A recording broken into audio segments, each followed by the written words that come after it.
blankets down here. Police took the last of our blankets yesterday. They did. Yeah, like 2 days ago. I just thought about that.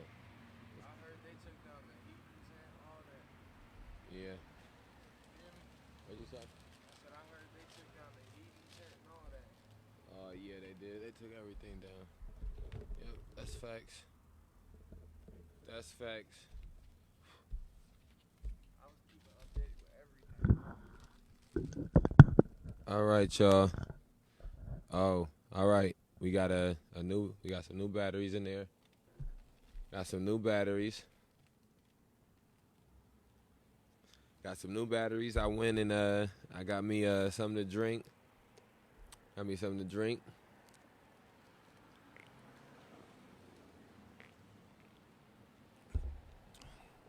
We're going to pick up where we left off at. Again, this is day 6 of the ongoing teaching and say their name square. If y'all can't hear me, if you have any audio difficulties, please let me know in the comments. It's a little chilly out here. Normally would have a extra blanket on top of me, but the police stole our blankets in the middle of the night at 4 in the morning. We gonna power through.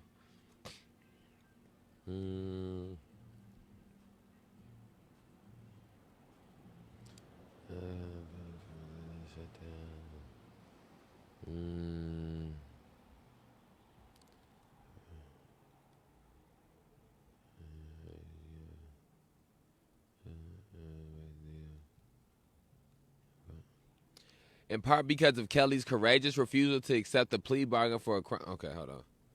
I'm going to go back. Okay. The following year, it all happened again. In November 2000, SWAT teams from the burn-funded South Carolina Texas Narcotics Task Force rolled into Hearn, a town of about 5,000 people in Robertson County, to wage another series of coordinated raids. The raids netted 28 arrests. 27 of the suspects were black. One of them was Regina Kelly, a single mother. Kelly wasn't home when her house was raided. She was waiting tables at a local diner. The police marched her off the job in handcuffs and tossed her in a jail cell. She first thought she had been arrested for unpaid parking tickets. Kelly's court-appointed attorney encouraged her to take a plea bargain. Plead guilty, and she'd get 18 years as probation. She'd get no prison time and wouldn't lose her kids. She refused. I wasn't going to plead guilty to something I didn't do, she told me in a 2007 interview. Excuse me, y'all. The attorney went back to D.A. John Pascal, who then offered 5 years as probation. Kelly again refused and told her attorney to ask for the evidence they had used to indict her. Her attorney brought back a tape recording the DA's office claimed was evidence of her drug sales. The tape recording was a conversation between two men. There were no female voices and Kelly's name was never mentioned. Kelly's bail was then reduced from $70,000 to $10,000. Her parents were able to post bond and she never had to go to court again. She was eventually cleared of any criminal wrongdoing.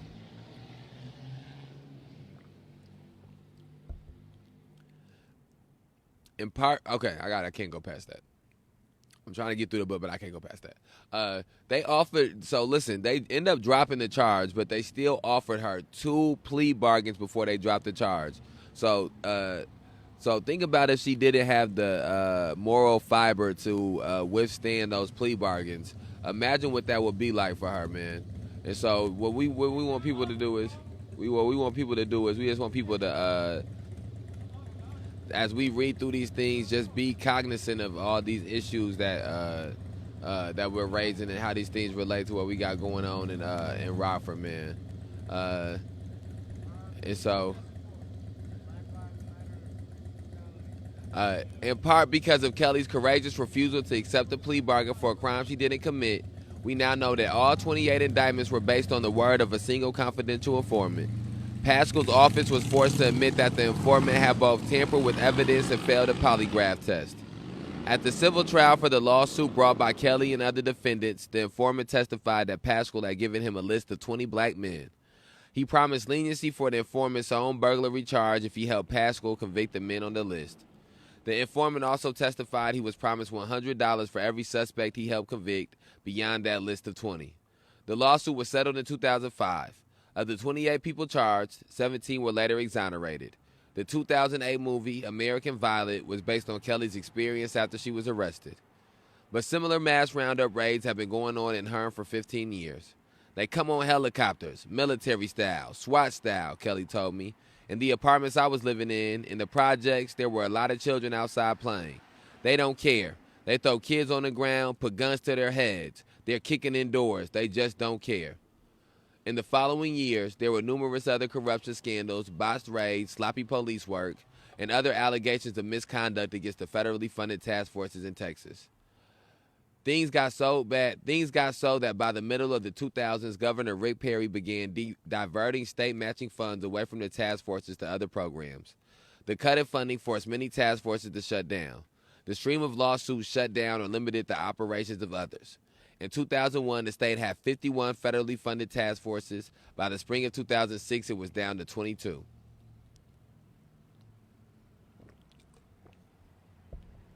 Funding for the Burn Grant program had held steady at about $500 million through most of the Clinton administration. Just as it had done with the COTS program, the Bush administration began to pare the program down to about $170 million by 2008. This was more out of an interest in limiting federal influence or law enforcement than concern for police abuse or drug war excess. But the recreation from law enforcement was interesting. In March 2008, Burn-funded task forces across the country staged a series of coordinated drug raids dubbed Operation Burn Blitz. The intent was to make a series of large drug seizures to demonstrate how important the Burn grants were to fighting the drug war.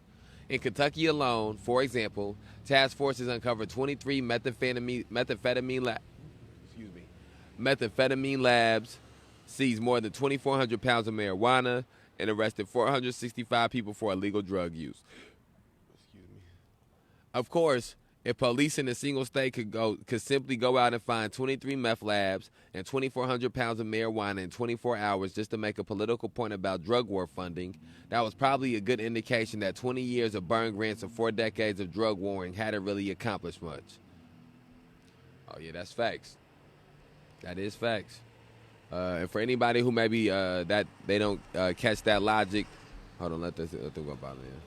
For anybody who maybe doesn't catch that logic, what they are saying is if for years, for decades, they've had this burn grant program, and it's specifically designed to limit the amount of drugs that's in the community, drugs that's in cities and inner cities, and to help to wage this war on drugs. If after these things being done for all of these years and happening for all these years, you can still just overnight to try to send a message. Find all of these drug houses and all of these places where drugs are still prevalent. Unless you know that this drug war that you're waging is not working. Unless you know that you are not inhibiting people from doing drugs.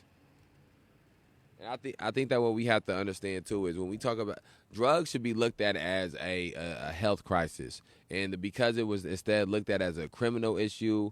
A criminal crisis, a crime crisis, we have ended up in a position where we are trying to outlaw human nature in a sense. What should really be going on, or what should have been going on for years in this country, is true efforts to understand the root causes of addiction, and then to try to fix those root causes. Not this propagandized drug war and alienation of segments of our community because drugs have been stigmatized, and because the government realized that they could make money off of that's really what's at the crux of all of this as we go through. No matter which book it is, one of the things at the crux is how is the amount of money that governments and states can make and police departments can make off of perpetuating crime. During the 2008 presidential campaign, Barack Obama criticized Bush and the Republicans for cutting Burn, a federal police program beloved by his running mate Joe Biden. Despite Talia, Hearn, a growing pile of bodies from botched drug raids and the objections of groups as diverse as the ACLU, the Heritage Foundation, La Raza, and the Cato Institute, Obama promised to restore full funding to the program, which he said has been critical to creating the anti-gang and anti-drug task forces our communities need. He kept his promise. The 2009 American Recovery and Reinvestment Act resuscitated the burn grants with a whopping $2 billion infusion, by far the largest budget in the program's 24-year history. Early in the morning of September 13, 2000, agents from the DEA, the FBI, and a Stanislaus County, California Narcotics Task Force conducted raids on 14 homes in and around Modesto, the culmination of a 19-month investigation. One of the homes was that of Moises Sepulveda. One of that was the homes of Moises Sepulveda and his family. According to the Los Angeles Times, the DEA and FBI asked what the local SWAT teams. According to the Los Angeles Times, the DEA and FBI asked that the local SWAT teams enter each home unannounced in order to secure the area ahead of the federal agents, who would then come to serve the warrants and search for evidence. Federal agents warned the SWAT teams that the targets of the warrants should be considered armed and dangerous. When local police asked if there were any children in the Sepulveda home, the feds answered, "Not aware of any." There were. Excuse me, sorry, y'all. There were. Moises Sepulveda had three. Moises Sepulveda had 3 children, a daughter and 2 sons. After the police forcibly entered the Sepulveda house home, Moises, his wife, and his children were ordered to lie face down on the floor with their arms outstretched. They were then told to remain still as officers pointed guns at their heads. 11-year-old Alberto was doing just that, lying still under the gun of Officer David Hahn.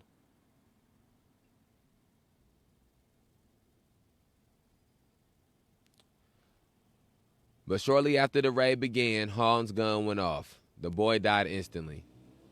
There were no guns or drugs in the Sepulveda home. A subsequent internal investigation by the Modesto Police Department found that the DEA's evidence against Moises Sepulveda, who had no previous criminal record, was minimal.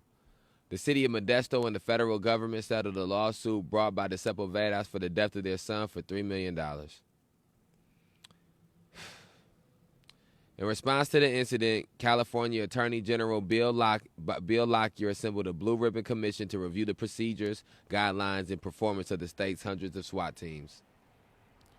The Modesto Bee reported in 2001 that the commission would look at the way SWAT teams were deployed, the use of intimidating clothing and equipment, and, in the words of one commissioner, the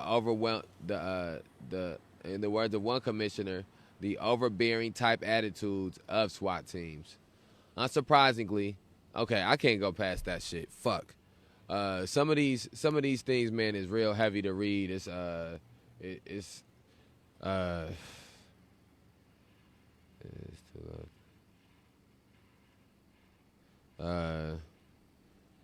sorry, I'll read in the device on here. That was rough, man. That was a hard one to read. A lot of these stories, sometimes you don't really know where they're going to go with it. I think one of the things that has started to pile up on us a lot, as far as stories are concerned, are the amount of stories of people being killed in these no-knock warrant raids and these raiding of homes. And we have to start asking ourselves, like, do we feel safer because the police raid people's homes? Like, think about that. As we begin to try to start taking steps towards changing this system and changing our society, we have to start figuring out which things we're going to get rid of first, which things we are going to change first. And it should, honestly, I don't know how much reading you would need to do, how much would have to be thrown into your face, but it should not be no more storming into people's houses. And it's really hitting home to me how that is not something that should even, that is like an army type, that is a military type of of action, you know, and I think that it has been so normalized that I didn't even think about it like that. It's so normal to watch a movie and they storm the house, or a TV show that somebody's house gets stormed, or watch or watch a documentary and somebody's house is stormed, and you just sort of take it as if, well, you know, they can do what they want to do, you know, but we have to. Some of these things must be questioned. Especially when there's so many people who have lost lives. This 8-year-old boy, these are not fiction stories. These are real people's lives behind these stats, behind these numbers, behind these words. These are people's lives. And so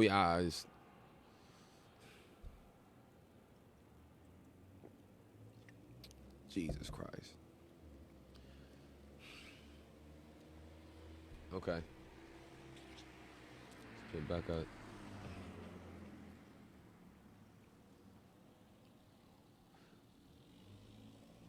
Unsurprisingly, the commission found that while SWAT teams were generally justified, defended, and regarded as responders to emergency situations like hostage crises and terror attacks, they were most commonly being used to serve drug warrants. Nevertheless, the panel's final recommendations did little to address the number of SWAT teams, how they were being used, or police militarism in general. The panel's chief complaint was the SWAT teams were undertrained and underfunded, suggesting that local, state, and federal government should be throwing more funding and resources at SWAT teams, not less. The other recommendations consisted largely of standardizing procedures, definitions, and guidelines of communicating better with the public. The commission didn't address any of the more urgent problems that had plagued the state's SWAT teams over the previous 20 years, such as SWAT teams launching raids based on uncorroborated tips from informants, asset forfeiture, incentivizing the use of aggressive policing, or prosecutors and judges neglecting their duty to scrutinize the warrants authorizing these violent raids. In the end, even if every SWAT team in the state had implemented the panel's recommendations, and they were by no means obligated to, it's unlikely that much would have changed. Thank you. Thank you. Have a good night. Thank you. Much would have changed. In fact, if the suggestions had been implemented in the 1990s, it seems unlikely that they would have prevented the death of Alberto Sepulveda, the reason for Lockyer's panel in the first place. Okay, so I'm gonna read this one more time because I can't believe this. Sometimes the way some of this stuff is phrased is just, you gotta read it twice. In the end, even if every SWAT team in the state had implemented the panel's recommendations, and they were by no means obligated to, it's unlikely that much would have changed.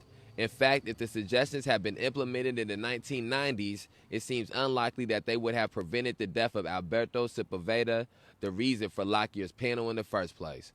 Okay, so then that just brings us, again, we want to be reading these things and cross-referencing to how they affect us right now. And so we just read about how they had this panel, and one of the catalysts to the panels was Alberto Sepulveda's death at the hands of a police officer during a botched raiding of a home.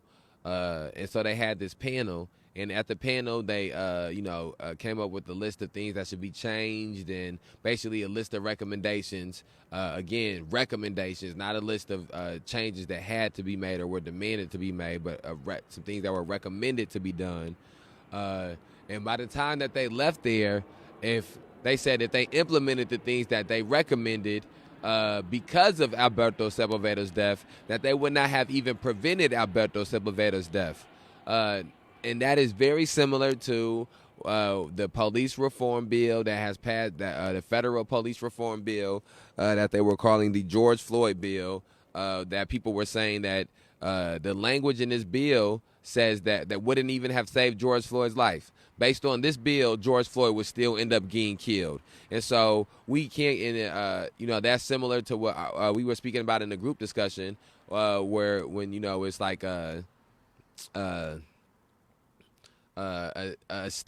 aesthetic changes and not genuine changes. When they want to, they're going to stop calling the police officers sergeant and captain and lieutenant.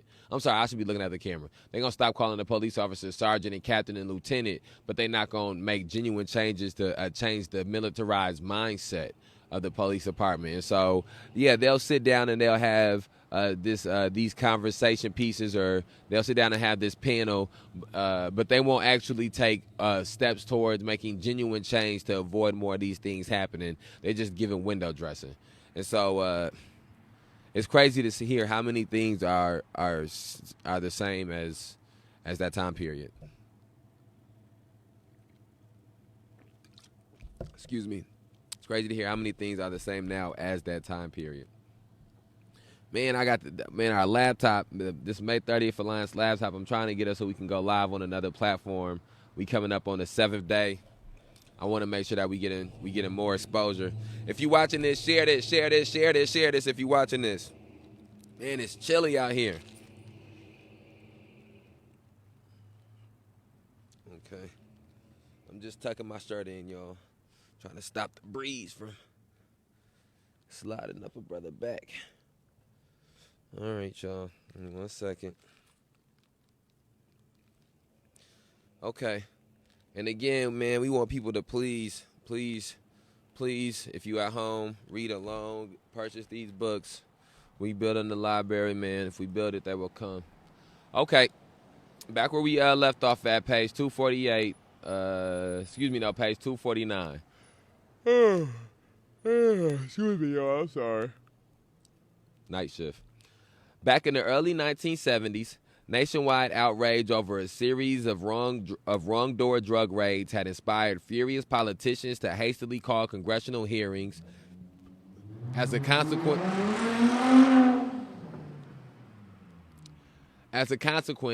the law that had authorized those raids was repealed. Now, in 2000, an 11-year-old boy had just been obliterated at close range with a shotgun as his parents and siblings lay on the ground beside him. Jesus Christ. And even that wasn't enough to stop his own town from discontinuing the aggressive tactics that caused his death. The mistakes, the terrorizing of innocents, and the unnecessary fatalities would continue. The George W. Bush administration quickly made it clear that the drug war would once again be fought as a culture war. Bush appointed only one drug czar in his 2 terms. John Walters was a longtime aide to William Bennett who, like Bennett, took a hard-line, zero-tolerance approach to drugs. But when the 9/11 attacks happened 8 months after Bush was inaugurated, they presented a new opportunity. Instead of exploiting the fear of crime or tapping into what remained of anti-counterculture sentiment, they can now exploit the fear of terrorist attacks. They will use the 9/11 attacks for drug war propaganda. And so, starting in the February following the attacks, the Office of National Drug Policy, ONDCP, started the I Helped campaign, which consisted of commercial and print ads claiming that casual drug users in the United States were supporting the very sorts of terrorists that had attacked America. I remember that too. That was the thing. I remember this happening. The television commercials featured a series of young people portrayed as casual drug users. One by one, the young actors rattled off the varieties of atrocity allegedly funded by recreational drug use. I helped kill a policeman, one said. I helped murder families, said another. I helped kidnap people's dads, said still another. The ads aired during the 2002 Super Bowl, just after a September 11th themed halftime show that featured a running scroll of the names of the 9/11 victims, accompanied by a performance by the band U2. The campaign was not only shameful, exploitative, it was simply false. The claim that casual drug users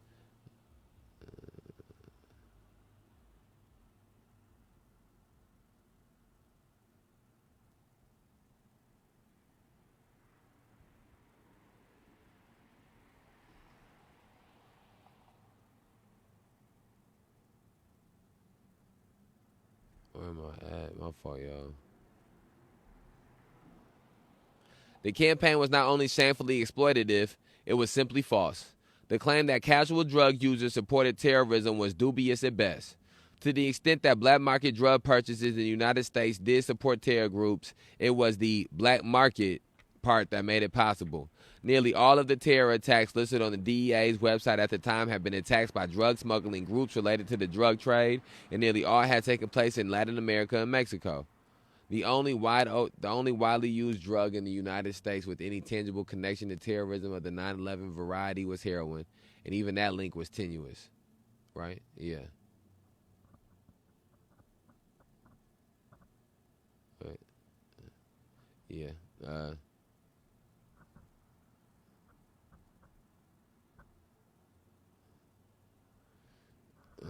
Man.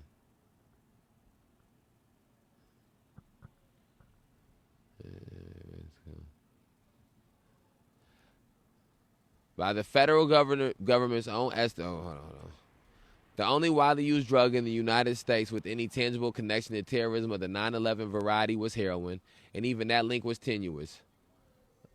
By the federal government's own estimates, 82% of U.S. heroin came from Mexico and South America.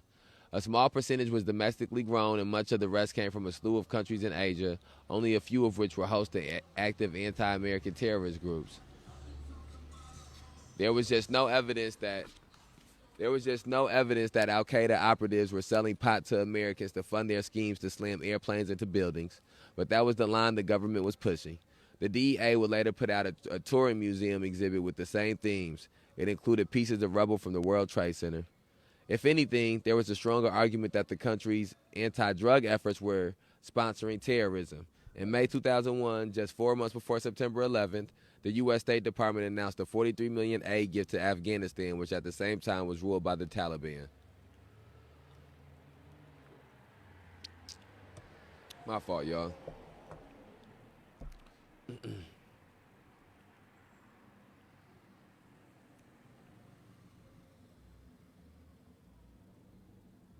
The grant was intended to be used to compensate Afghan farmers who had been hurt by a Taliban edict encouraged by the United States, banning the cultivation of opium poppies. Of course, the edict didn't really stop the heroin from flowing out of Afghanistan. It simply enabled the Taliban to consolidate heroin production so that more of the revenue went directly to the regime. The United States had also given aid to support a drug war in Thailand that included government death squads, human rights groups accused of carrying out as many as 4,000 extrajudicial executions of suspected drug offenders. What?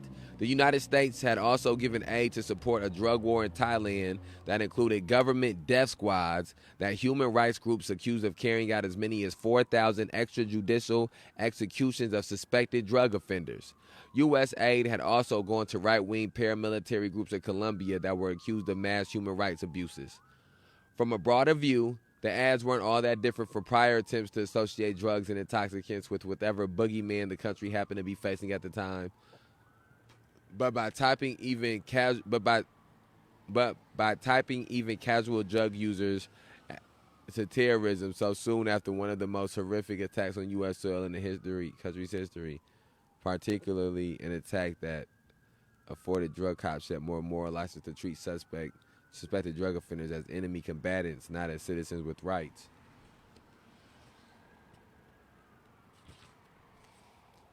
Bush also continued Clinton's assault on medical marijuana. In the 2000 campaign, Bush had promised a federalist approach to the issue. He had said he would leave it to the states to decide. That promise didn't last long. It quickly became clear that, like Clinton before him, Bush would give no quarter to sick people using pot in states that had legalized it for treatment. The aggressive raids that began during the Clinton administration increased in both numbers and intensity. The result was the perverse spectacle of armed federal cops taking down medical facilities and their patients. On September 5, 2002, for example, federal agents raided the W.O. Men's Alliance for Medical Marijuana in Santa Cruz, California. Suzanne Pfeiffer, a post-polio patient who couldn't walk without leg braces and crutches, told columnist Mitchell Boom that she awoke to that exact thing.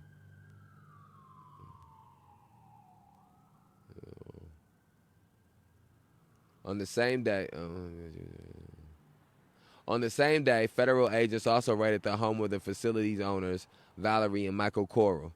A DEA SWAT team decked out in flak jackets and M16 stormed the house, shoved Valerie Coral to the ground, and put a gun to her head.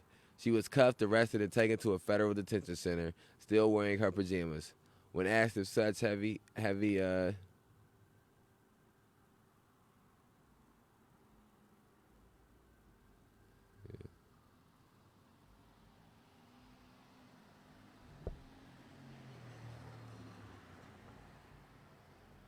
Okay, sorry, y'all. Trying to find where I was at. Uh, mm, uh, uh, the heavy-handed federal enforcement on medical providers wasn't limited to marijuana. Uh, as fears about prescription opioid painkillers started to take root in the media in the early 2000s, the DEA began targeting doctors, and it has been doing so ever since. These are professionals with medical degrees, practices, offices, and patients singled out for allegedly overprescribing a certain class of drugs. There's still a debate over whether overprescribing these drugs, as defined by drug cops, not other doctors, should even be a crime, and whether some of the doctors were even over or under compensating you. Okay. No. Sorry, y'all.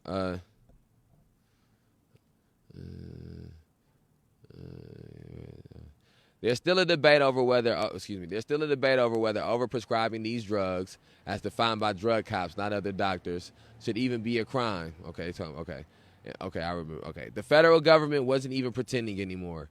All alleged states' rights supported, like Asa Hutchinson, the head of DEA appointed by Bush in 2001, and Attorney General John Ashcroft, for making an example of these doctors, the dispensaries, and the people who own, supplied, and patronized them.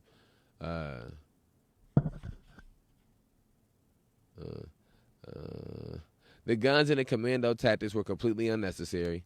No reasonable person believed that Suzanne Feifel or Valerie Coro was going to take out a couple of DEA agents in the suicidal blaze of glory. Most of the dispensaries were openly operating, you know.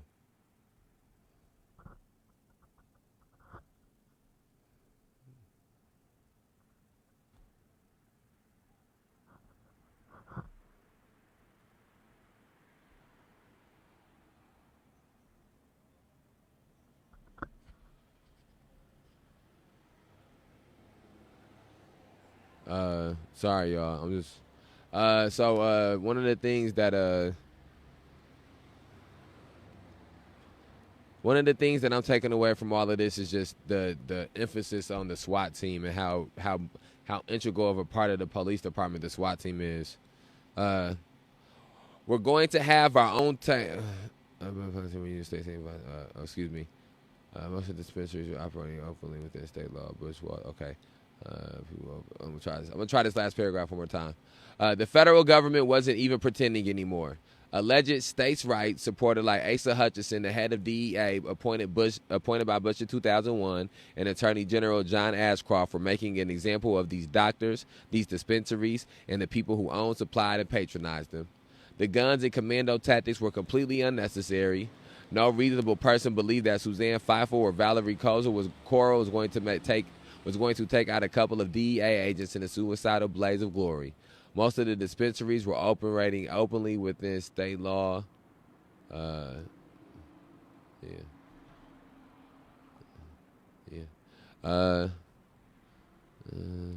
going to have our own tank.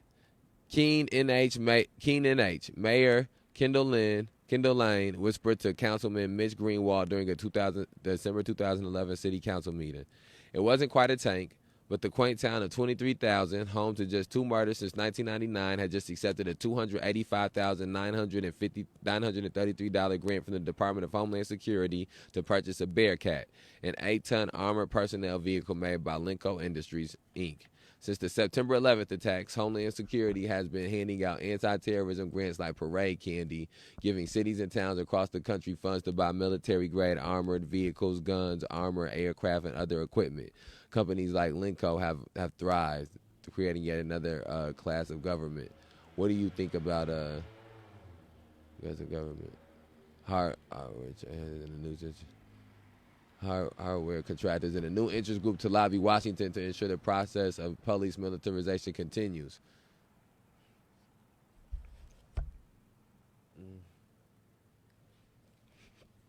My fault, y'all. Warming up a little bit.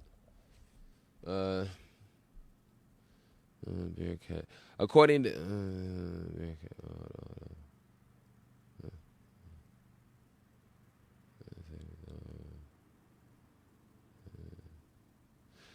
The camera viewpoint in the video was similar to. It's a line of argument defenders of militarization use often. Oppose the arming of cops as if they were soldiers. Oppose the army, and you must be secretly want cops to be killed on the job. But the video Linko was using to market the vehicle to police departments didn't exactly emphasize negotiation. The camera viewpoint in the video was similar to that of a shooter video game. The soundtrack was AC/DC's Thunderstruck. Cops dressed in camouflage toted assault weapons, piled in and out of the Bearcat, and took him at targets from around and behind the wheel. Then they attached a battering ram to the front of the vehicle, which they had used to punch a hole in the front of the door of the house, into which they injected canisters of tear gas. So there.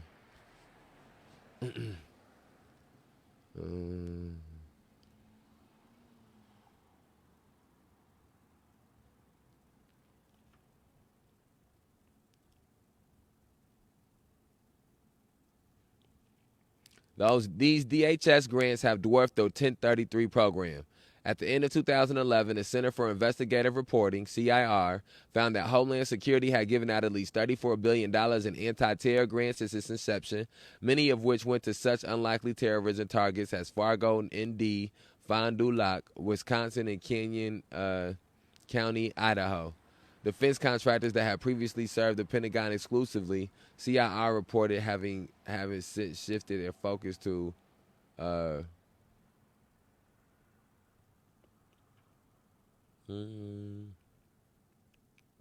CIR reported have since shifted their focus to police departments, hoping to tap a new Homeland Security market.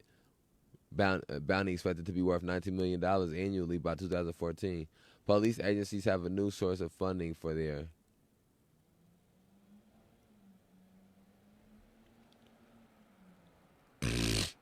Oh man, I'm sorry. I shouldn't have did that in y'all ear. I'm so sorry.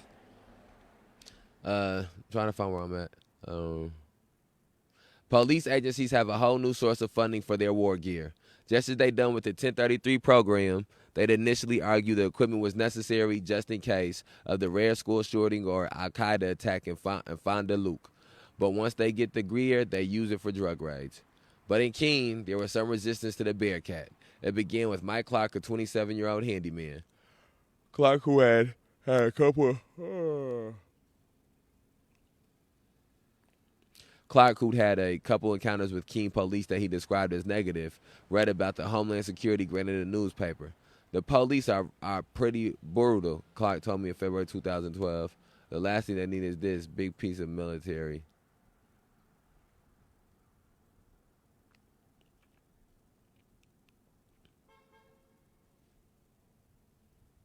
My fault, y'all. But in Keene, there was some resistance to the Bearcat. It began with Mike Clark, a 27-year-old handyman. Clark, who'd had a couple encounters with Keene police that he described as negative, read about the Homeland Security grant in the newspaper. The police are already pretty brutal, Clark told me in February 2012. The last thing they need is this big piece of military equipment to make them think they're soldiers. On February 9, 2012, more than 100 people packed a meeting of a city council committee, nearly all to oppose equipping the Keene Police Department and its 47 sworn officers with a Bearcat. One speaker quoted in the Keene Sentinel was Roberta... shoot.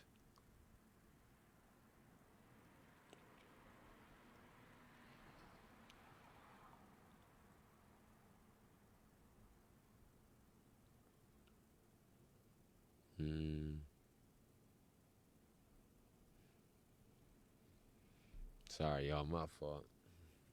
I'm just reading some of these things. I just want to. So I guess I should clarify some of this stuff. I'm reading this book for the first time. So some things I'm going through and reading, and I'm looking like, what the hell? And so just the amount of money that is being allocated to these to policing is so nuts. To think that they were just, and it's because they can make money back. It's because they can make money back. On February 9th, 2012, more than 100 people packed a meeting of a city council committee, nearly all to oppose equipping the Keene Police Department and its 45 officers with a Bearcat. One speaker quoted in the Keene Sentinel was Roberta Mastro Giovanni, owner of a newsstand downtown. It promotes violence, Mastro Giovanni said. We should promote more human interaction rather than militarize. I refuse to use money for something this unnecessary when so many people in our community are in need. Linco spokesman Jim Masery dismissed critics who asked why a town with almost no crime would need a $300,000 armored truck. I don't think there's any place in the country where you can say this isn't a likely terrorist target, Masery told me. How would you know? We didn't know that. We don't know what terrorists are thinking. Our truck saves lives. They save police lives. And I can't help but think, I hope that is somebody taking it serious, not, yeah.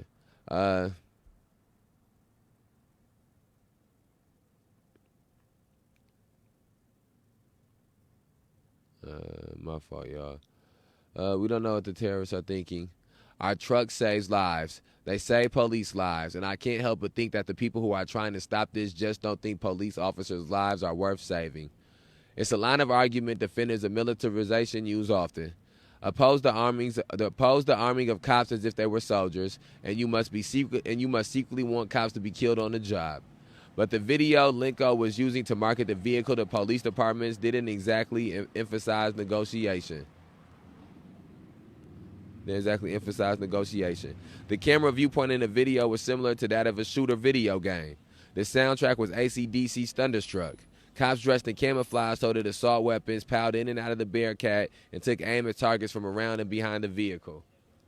They then attached a battering ram to the front of the vehicle, which they then used to punch a hole in the front door of a house, into which they injected canisters of tear gas. Linco wasn't stupid. The company had chosen the images and music used in the video because they felt it would appeal to those police departments in the market for a Bearcat. Dory Omiera, a 13-year resident of the town, told me, Keene is a beautiful place. It's gorgeous and it's safe, and we love it here. We just don't want to live in the kind of place where there's an armored personnel carrier parked outside of City Hall. It's just not who we are. According to CIR's research, DHS gave out $2 billion in grants in 2011, about 4 times the value of equipment given out through the 1033 program. As with the Burn and COPS grants, the DHS grant program also got a big boost in President Obama's 2009 Economic Recovery Program.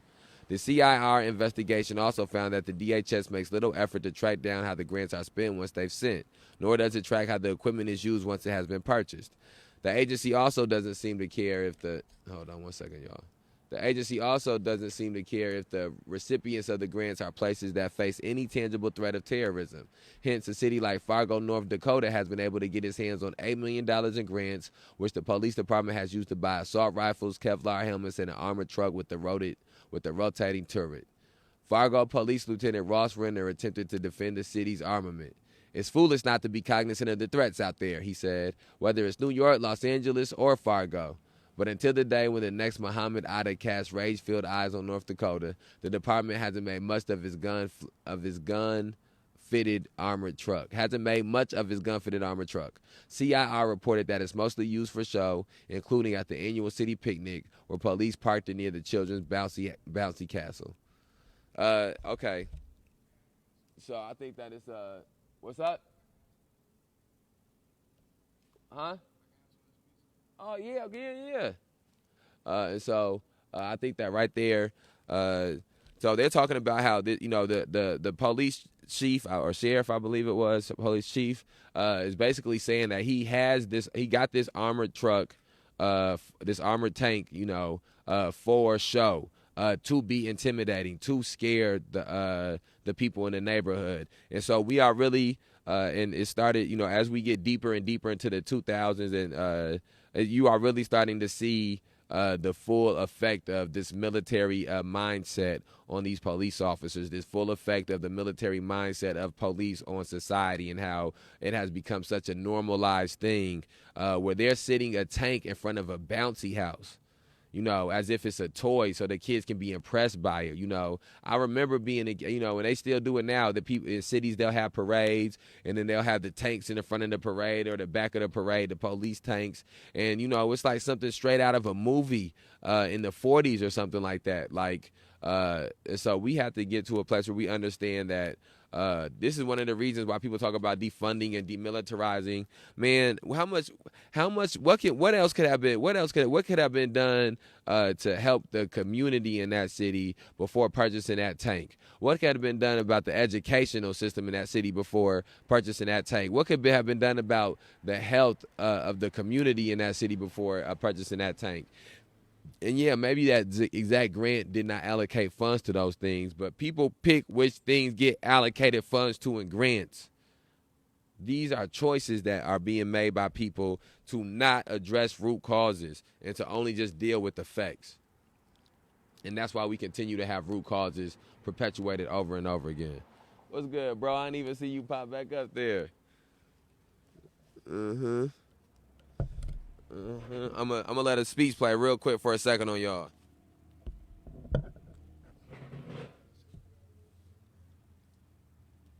Hold on real quick, y'all. I'm gonna let a speech play. We ain't done. We still on the same thing. We just gonna let a little speech play.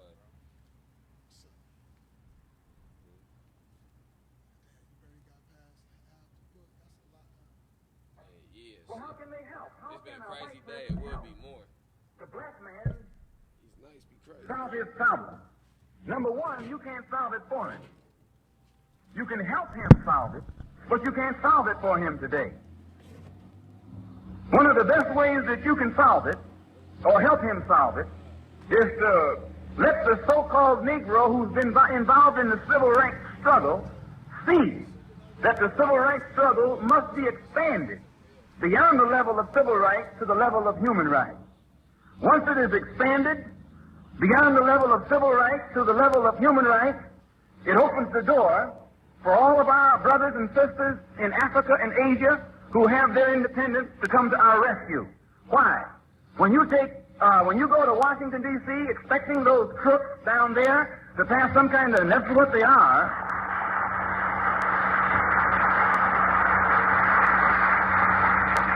to pass some kind of civil rights legislation to correct a very criminal situation, what you're doing is encouraging the black man who is the victim to take his case into the court that's controlled by the criminal.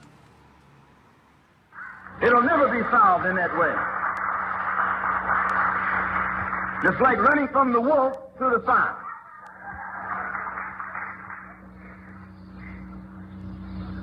The civil rights struggle involves the black man taking his case to the white man's court. But when he fights it at the human rights level, it's a different situation.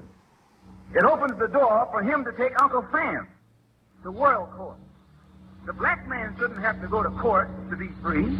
Uncle Sam should be taken to court and made to tell why the black man is not free in a so-called free society.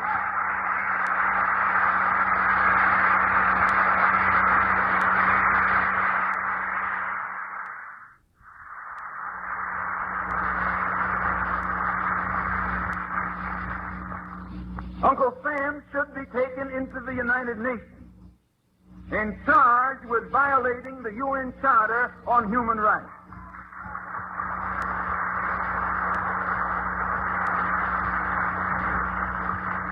You can forget civil rights.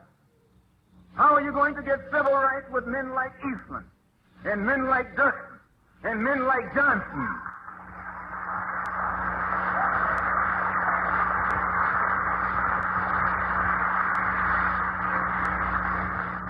It has to be taken out of their hands and taken into the hands of those whose power and authority exceeds. I wrote a letter to the New York Times recently which didn't get printed, which is getting to be my rapport with the New York Times. They said that it was too personal.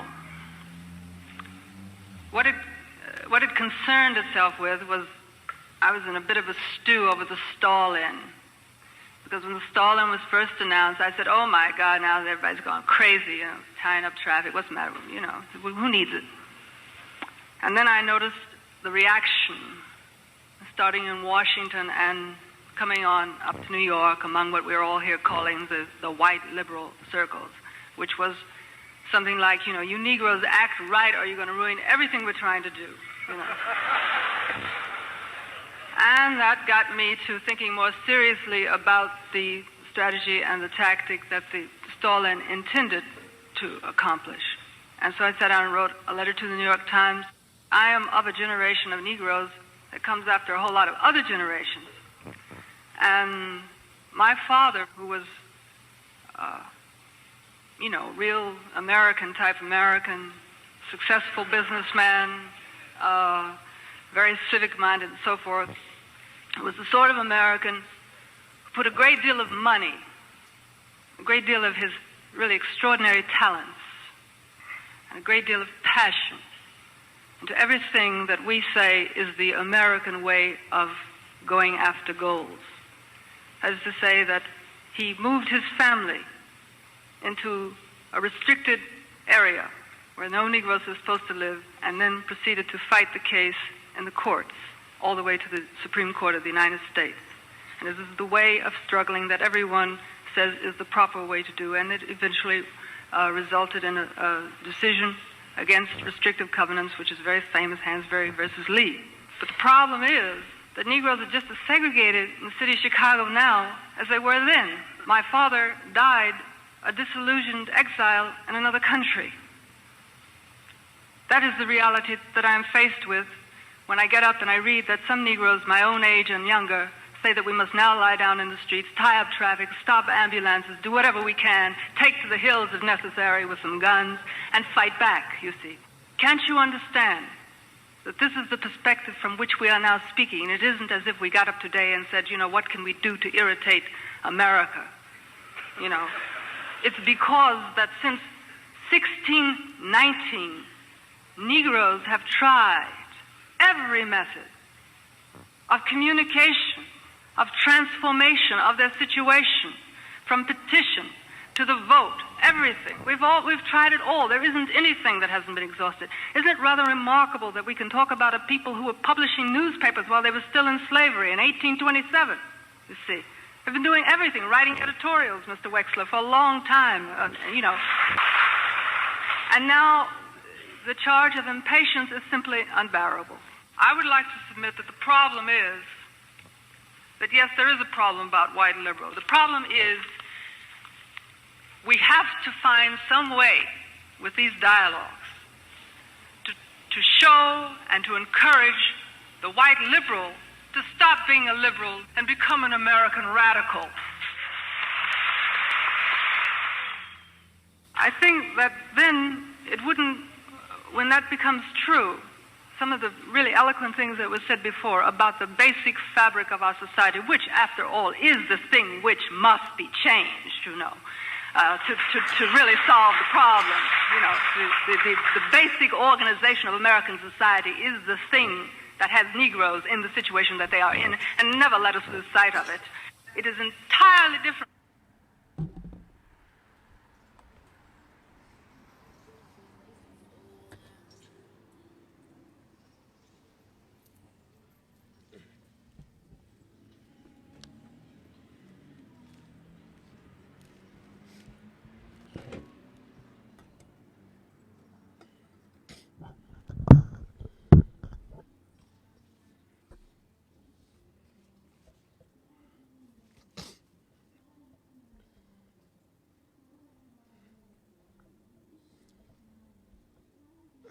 Okay. All right.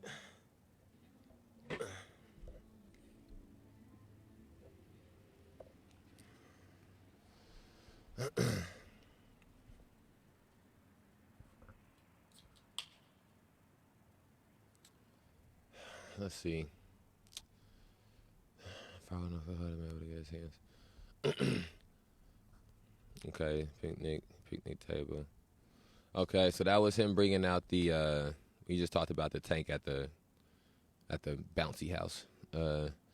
Elsewhere, CIR found that in Augusta, Maine, with fewer than 20,000 people, and where an officer hasn't died from gunfire in the line of duty in more than 125 years, police bought 8 $1,500 tactical vests. Police in Des Moines, Iowa, bought 2 $180,000 bomb disarming robots, while an Arizona sheriff is now the proud owner of a surplus Army tank. And in Montgomery County, Texas, the sheriff's department owns a $300,000 pilotless surveillance drone like those used to hunt down al-Qaeda terrorists in the remote tribal regions of Pakistan and Afghanistan. A couple months before the CIR report, the sheriff in Montgomery County had broached the possibility of arming his drone with rubber bullets or possibly tear gas. No matter what we do in law enforcement, somebody's going to question it, but we're going to do the right thing, and I can assure you of that, he said. 5 months later, the department made headlines when his DHS-funded drone accidentally crashed into his DHS-funded Bearcat. Look at this. This is the type of intelligence that the people who operate in this type of deadly weaponry have.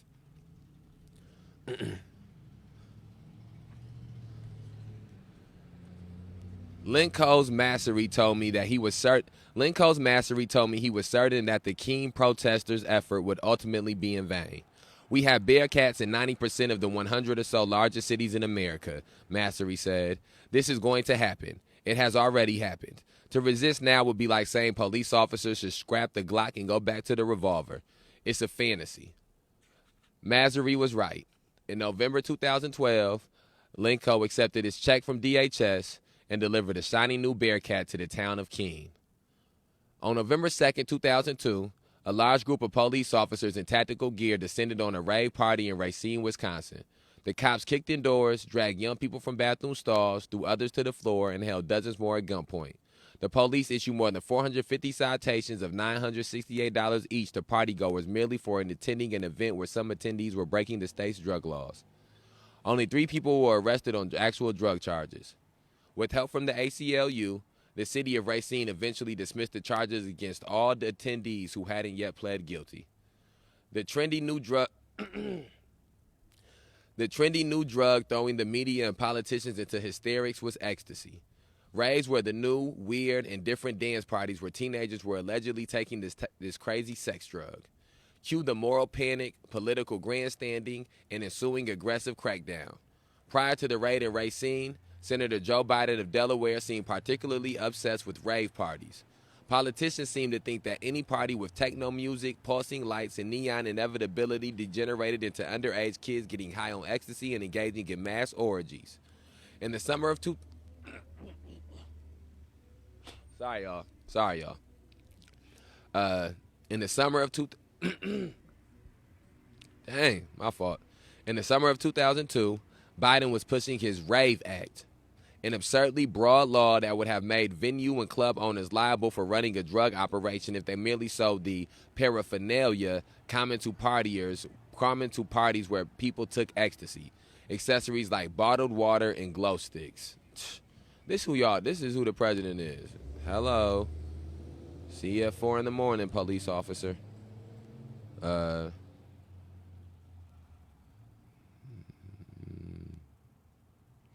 After attempting to sneak the bill through Congress with various parliamentary maneuvers, Biden was finally able to get a slightly modified version folded into the bill that created the Amber Alert for missing children. Once again, a politician had demagogued worries over a mostly harmless drug into a climate of fear. And once again, that fear led to aggressive, wholly disproportionate crackdowns across the country. A few years later, one of the rave raids was captured on video. In August 2005, more than 90 police officers from several state and local SWAT teams raided 1,500 people at a peaceful, outdoor dance party in Spanish Fort Canyon, Utah. The police were armed with assault weapons, full SWAT attire, police dogs, and tear gas. Many in attendance say that police beat, abused, and swore at partygoers. Police denied the allegations, though amateur audio clearly showed the police barking out orders punctuated with profanity. In truth, the party appeared to have been pretty well run. Private security guards have been stationed outside the event and confiscated any illegal drugs they found on attendees. The raiding SWAT cops then arrested the private security guards for the drugs they had confiscated and charged them with possession. Man, see, now think about that. That's the type of institution that policing is.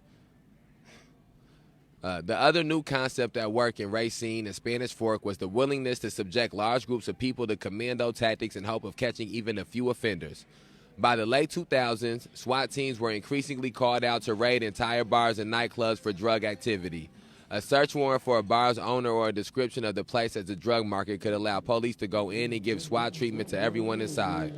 And it wasn't just bars and nightclubs that were treated this way. In November 2003, police in Goat Creek, South Carolina, raided an entire high school, conducting a blanket commando-style raid on Stratford High School. Students were ordered at gunpoint to lie face down on the floor while police searched their lockers and purses for drugs. Some were handcuffed, while K-9 units deployed dogs to search their lockers, backpacks, and bodies. Oddly, media reports indicated that the school had a stellar academic reputation. Laquan Simpson, a 14-year-old, was forced to kneel at gunpoint. His father had once served on a SWAT team. They hit that school like it was a crack house, he said, like they knew that there were crack dealers in there armed with guns. The raid was based on a tip from the school's principal that a single student might have been selling pot. The raid turned up no illicit drugs, and the police made no arrest. Still, though these raids of schools and parties were somewhat new, drug cops have been conducting massive drug sweeps of entire neighborhoods for years, subjecting innocent people to violent tactics simply because of where they lived. There were more of those police actions, too. In February 2002, for example, 100 Durham police officers, 2 National Guard helicopters, and 10 North Carolina Bureau of Investigation agents seized an entire neighborhood on Cheek Road, then engaged in a series of forced entry drug raids. They called the whole episode Operation TAPS, short for the Aggressive Police Strategy. The police arrested 35 people and confiscated an undisclosed amount of drugs, plus 2 pistols. Superior Court Judge Orlando Hudson later threw out all of the arrest and evidence, ruling that the entire operation was unconstitutional and partially illegal, and that some of the officers' behavior amounted to criminal conduct. One particularly aggressive action, peppered with war rhetoric, occurred in April 2006 when police in Buffalo, New York staged a series of drug raids throughout the city under the moniker Operation Shock and Awe. They borrowed the phrase from the U.S. military, which had used it to describe its strategy in the early days of the Iraq War.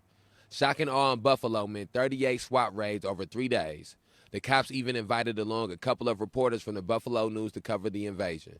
A month later, the Buffalo News ran a follow-up report. The original 6 pounds of marijuana police claimed to have found was actually 4 pounds, 13 ounces. 3.5 pounds of that came by way of an unrelated traffic stop on the same day that had nothing to do with the raids. They found all of 5 guns. Not surprisingly, the revised haul wasn't enough contraband to keep the 78 people in jail. 16 were immediately released with no criminal charges. Another 32 were out of jail within 24 hours due to insufficient evidence. City leaders were furious, not because city police had just terrorized innocent people with fruitless SWAT raids, but because so many petty offenders were let off. City officials excuse me, y'all, my fault. City officials demanded tougher drug laws and discussed the possibility of sending drug cops and SWAT teams out with housing inspectors to clean up suspected crack houses without those pesky Fourth Amendment warrant requirements. All right, man, I'm going to read that again. Listen to this. This is how they reacted to people being let off for petty charges. City leaders were furious, not because city police had just terrorized innocent people with fruitless SWAT raids, but because so many petty offenders were let off. City officials demanded tougher drug laws and discussed the possibility of sending drug cops and SWAT teams out with housing code inspectors to clean up suspected crack houses without those pesky Fourth Amendment warrant requirements.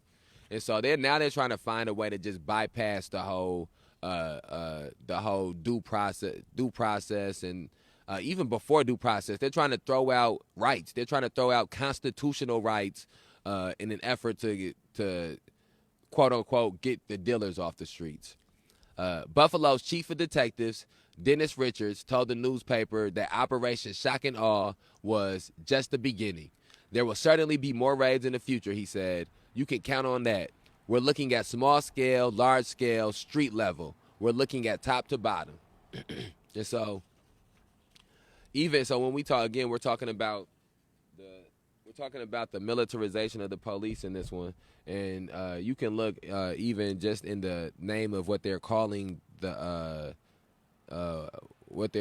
operations. They're naming their operations off of with the same names that that military operations are named. And so this gets us right back into the place where we're now asking, are these police, is it, one of the things that Terry wrote was, is this constitutional? Our police, not Terry wrote, but one of the things that Terry was quoted of reading was asking if policing was constitutional. That was one of the things that was brought up in his segment. So, let's see, where are we at? And then swap raised over 3 days, 16 immediate release. Okay. In the 2000s, the U.S. Supreme Court somehow managed to inflict more damage on the already crippled Castle Doctrine. It began with the United States versus Banks. In 1998, a raid team in North Las Vegas knocked and announced themselves while serving a drug warrant. The suspect was in the shower at the time, and he claimed he didn't hear them. They waited an estimated 15 to 20 seconds, then forced their way inside. The search turned up illicit drugs and illegal weapons. In 2003, the Supreme Court unanimously ruled that 15 to 20 seconds is sufficient time for police to wait after knocking before forcing entry, though they conceded that it was a close call. 15 to 20 seconds. Listen to some of this stuff, man. They're saying that 15 to 20 seconds is enough time to give to before they storm into somebody's house.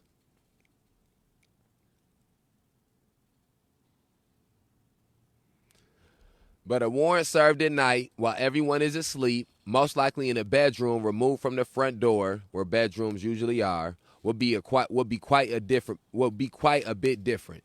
The opinion, written by Justice David Souter, made no such distinction. Souter also indicated that even shorter wait times might be justified in narcotics cases because of the disposableness of the evidence.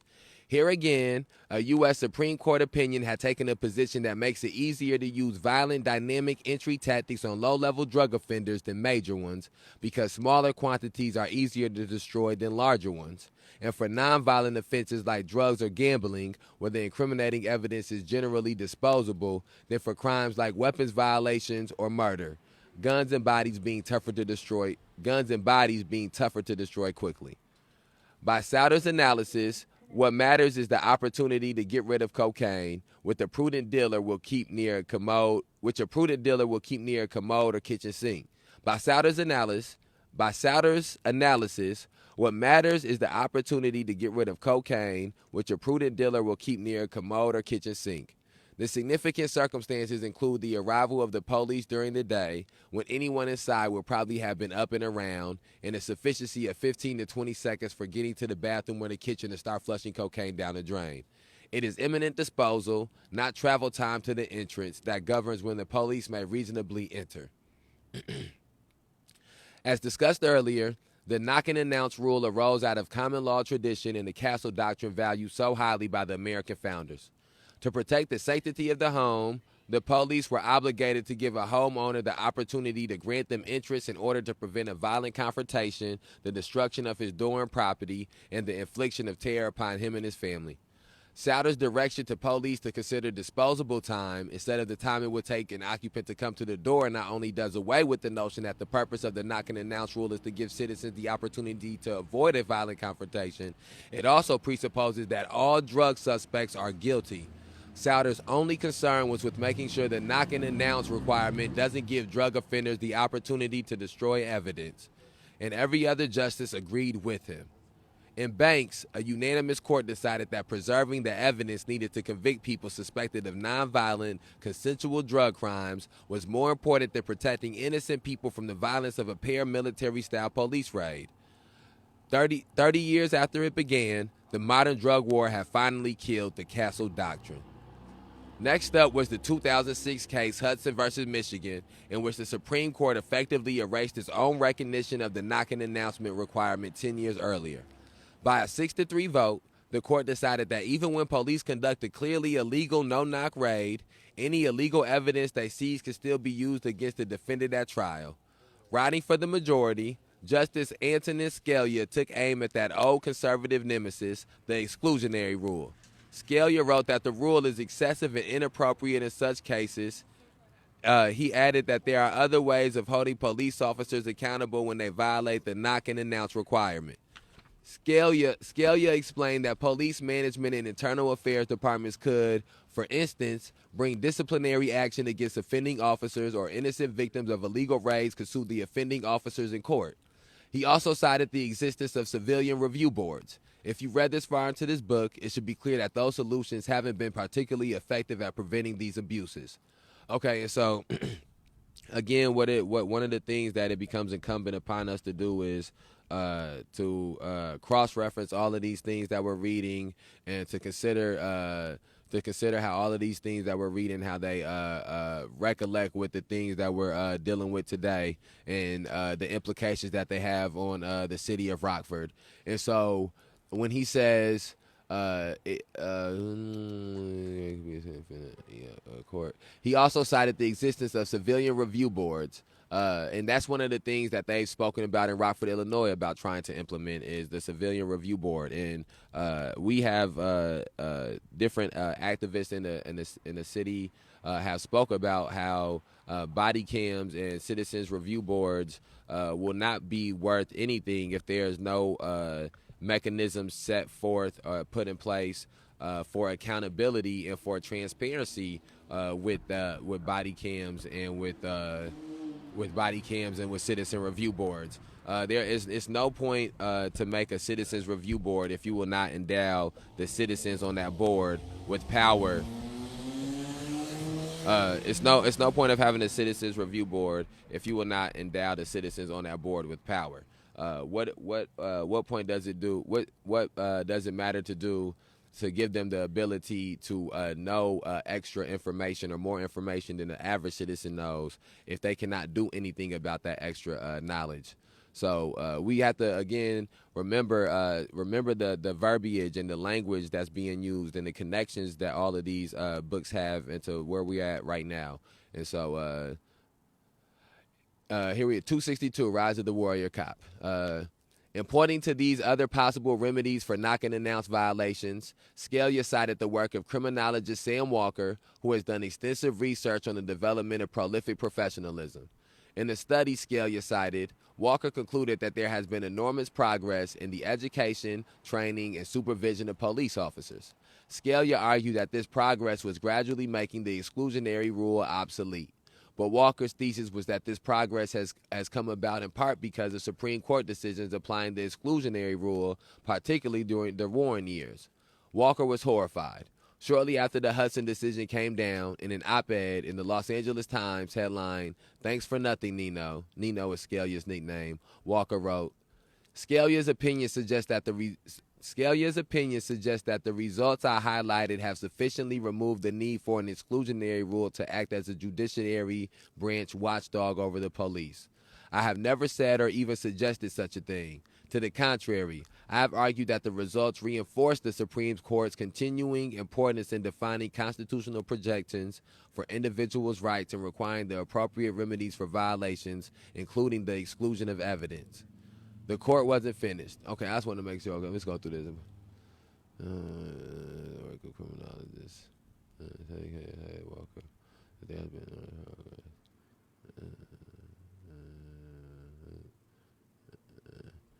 The court wasn't finished.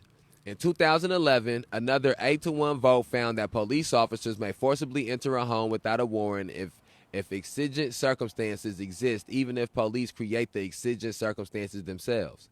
In the case before the court, an informant had conducted a cocaine buy while working for police in Lexington, Kentucky. The police then followed their suspect into an apartment complex, at which point they lost him. They claimed, however, that while they were there, they smelled marijuana coming from an unrelated apartment. They knocked, and when they heard rustling inside, kicked down the door. Inside, they found marijuana and cocaine. The Kentucky Supreme Court threw out the convictions, writing that in this case, police have created their own exigency and cannot rely on the fear of evidence being destroyed as a justification for a warrantless entry. The U.S. Supreme Court disagreed. Writing for the majority, Justice Samuel Alito found that so long as the police conduct is lawful before the exigent circumstances manifest, the subsequent search is legal. Okay, and so we have to get to a place where and this is something that has become very a common theme, but this is something is the court systems, understanding the court systems in our country, and understanding how the court systems work. And we're coming up on the last day of police terrorism and mass incarceration. Even though we do still have to read "Our Prisons Obsolete" by Angela Davis, that will still be thrown into the into the rotation. But one of the things that I think is important for us to start thinking about and making sure we're taking note of that we haven't done yet. Really, it's multiple things that he's speaking of that we haven't been taking very many notes of yet, and that is the court system and the circuit courts. How things go from circuit courts to, I think it goes circuit court, then appeals, and you appeal something, and it maybe goes to another circuit court, and then the Supreme Court for the state, and then the Supreme, and then the U.S. Supreme Court.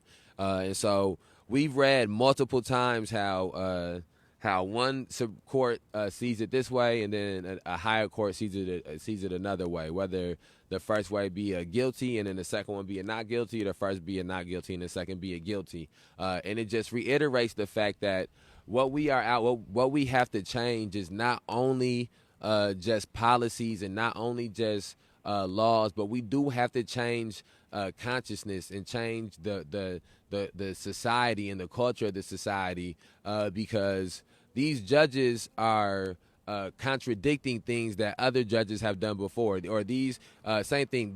Some of our lawmakers and policymakers are contradicting things that lawmakers and policymakers enacted in the first place. And so it's not as if it's out of the realm of possibility for us to get to a place as a society where these no-knock warrants aren't happening. It's just about shifting the society's consciousness to that way. Okay, and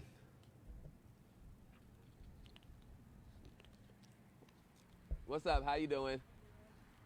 Let's say, okay, let's pick back up here.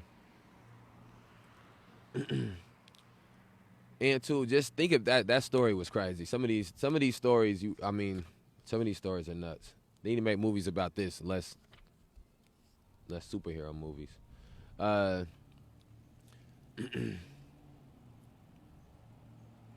The U.S. Supreme Court disagreed. Writing for the majority, Justice Samuel Alito found that so long as the police conduct itself, the U.S. Supreme Court disagreed. Writing for the majority, Justice Samuel Alito found that so long as the police conduct itself is lawful before the exigent circumstances manifest, the subsequent search is legal. The court has a history of assuming good intent on the part of police officers. See the good faith exception to the exclusionary rule. But as the lone dissenter, Justice Ruth Bader Ginsburg, explained, decisions like these can become a how-to guide for cops to undermine the Fourth Amendment. The court today arms the police with a way routinely to dishonor the Fourth Amendment's warrant requirements in drug cases. In lieu of presenting their evidence to a neutral magistrate, police officers may now knock, listen, then break the door down, never mind that they had ample time to obtain a warrant. Things were getting bad in New York City. By 2002, the New York Police Department, NYPD, was conducting over 450 drug raids per month, the vast majority under no-knock warrants. In October 2002, Norman Siegel, former director of the New York Civil Liberties Union, held a press conference to announce that he was representing the victims of 3 such raids, all of them involving raids on wrong addresses, in a lawsuit against the city. Siegel pleaded with police to use more caution. We must do a better job of no-knock search warrants, he warned. Otherwise, someone might end up dead as a result of how we implement this procedure. Less than a year later, his prediction came to pass. On May 16, 2003, a dozen New York City police officers stormed an apartment building in Harlem on another no-knock warrant. They were acting on a tip from a confidential informant who told them a convicted felon was dealing drugs and guns from the 6th floor. But there was no felon. The only resident in the building was Alberta Spruill, a 50-year-old city employee described by friends as a devout churchgoer. Before breaking in, the raid team set off a flashbang grenade. Oh, wow, they spoke about this in the End of Police, and this is one of the End of Policing stories. Before breaking in, the raid team set off a flashbang grenade. a non-lethal weapon that emits a bright flash and deafening thud used to shock and disorient criminal suspects or the enemy in combat situations.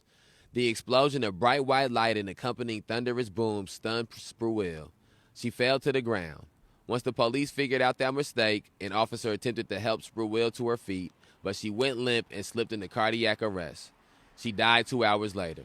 The ensuing investigation found that the NYPD's informant had flat out lied and that the officers who conducted the raid had done no investigation whatsoever to corroborate the tip.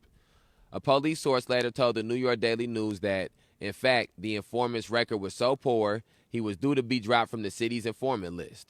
Yet somehow an uncorroborated tip from an informant with a prior success rate somewhere around 0% was still enough to get the Manhattan District Attorney's Office and the state magistrate to sign off on a no-knock warrant.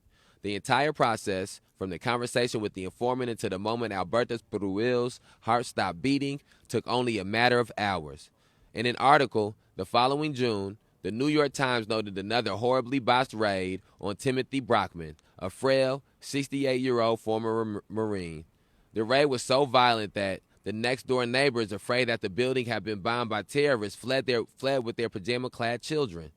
The police had the wrong house. Sources interviewed by the paper said the operation was muddled by erroneous information and the belief in a phantom informant. The assault on Brockman's home illustrated not only the ways that aggressive police work can go wrong, but also the willingness or hesitance of the authorities to take responsibility for preventing such errors. At the time, the incident received no publicity and no serious attention from the police leadership. Brockman was raided 2 days before Alberta Spruill. In its own follow-up piece, the Village Voice found that reports of botched no-knocks have been pouring into the NYPD for years. Until Spruill's death, the NYPD had done nothing to stem the number of incidents, the Voice wrote, despite receiving a memo from the Civilian Complaint Review Board in January noting the high number of raid complaints. Last March, the NAACP also approached NYPD Commissioner Raymond W. Kelly about the raids. The raids were straining already tense relations between police and minority communities. One of the wrongly raided, Orlando Russell, told The Voice that while he had once been an upstanding citizen, he was fed up with the number of no-knock raids on low-income and minority communities. Any cop walking into his home without the invitation better have a body bag. That 1998 New York Times story ran under the headline, "As number of police raids increase, so do questions."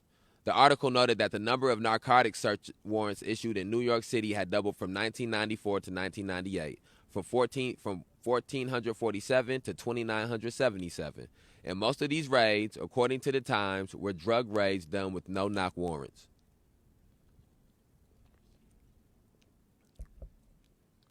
Despite ongoing media reports of wrongdoer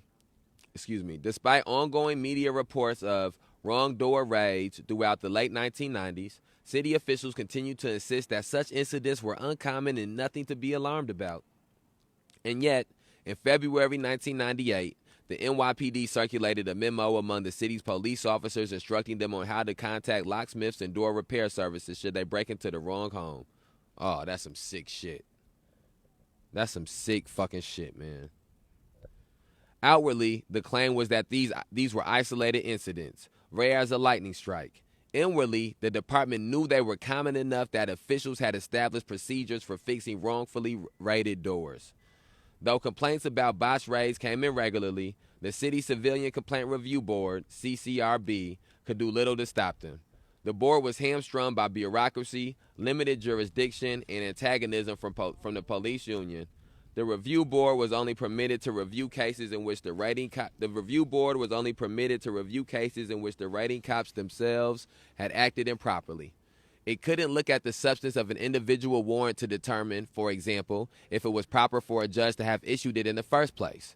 The board also couldn't give victims the information they needed to seek compensation, or even an official apology and admission of error, which some needed to appease landlords or employers who were unpersuaded by their protestations of innocence. And so, as the number of no-knock raids in New York City soared, NYPD officials would tell victims that their only recourse was the CCRB, knowing full well that there was little the CCRB could actually do. With its jurisdictions limited to the conduct of police and specific raids after the warrant was issued, the review board not only was unable to investigate whether a raid should have ever been conducted in the first place, it also couldn't look into the use and abuse of informants, whether the same cops were conducting too many raids, or whether the same raid teams were making the same mistakes. In 2003, Police Chief Raymond Kelly estimated that at least 10% of the city's more than 450 monthly no-knock drug raids were served on the wrong address, were served under bad information, or otherwise didn't produce enough evidence for an arrest. Incredibly, Kelly made that estimate in defense of the way the NYPD was handling these raids. Some 45 times per month, innocent New Yorkers were getting raided, terrorized, sometimes injured, and nearly killed. Police officials would argue that in a significant percentage of cases where a raid came up empty, the suspects weren't actually innocent. They were just successful at moving their stash before police could serve the warrant. And the city's police chief found that figure acceptable. It was just more collateral damage. Kelly also admitted that the NYPD didn't keep track of botched raids, leading one city council member to speculate that the percentage could be even higher. So what about the city's judges, the public servants charged with protecting the Fourth Amendment? Newsday found that many courts in the city didn't even keep no-knock warrants on file after they were issued and executed. That is, not only did the courts not notice or care about what's happening, but they made it impossible for anyone else to investigate possible patterns of abuse. The paper reported that Judge Juanita Bean Newton, who oversaw all the city's criminal courts at the time, said she doesn't necessarily believe the court's role in record keeping is as a big brother to check the police and district attorney. That statement not only showed an astonishing lack of concern for the rights of New Yorkers, but suggests that Newton didn't actually know the origin of the phrase "big brother." She ain't know. After Spruill's death, New York State Supreme Court Judge Brenda Soloff refused to unseal the affidavit and search warrant authorizing the raid. There was no significant need, she found. Apparently, the death of an innocent 57-year-old woman in the city government's regularly Apparently, the death of an innocent 57-year-old woman in the city government's regular terrorization of its citizens weren't significant concerns. In favor of keeping the documents sealed, Soloff cited concern for the safety of the confidential informant, the same informant who had given nothing but bad information in the past and whose tip was the reason an innocent woman was dead. The concern wasn't valid anyway. The documents could have been released with the informant's identity redacted. A day after the New York City Council held hearings on no-knock raids in response to Spruill's death, Manhattan Borough President Virginia Fields held hearings of her own. According to the Village Voice, dozens of black and Latino victims, nurses, secretaries, and former officers packed her chambers airing tales, one more horrifying than the next. Most were unable to hold back tears as they described police ransacking their homes, handcuffing their children and grandparents, putting guns to their heads, and being verbally and often physically abusive.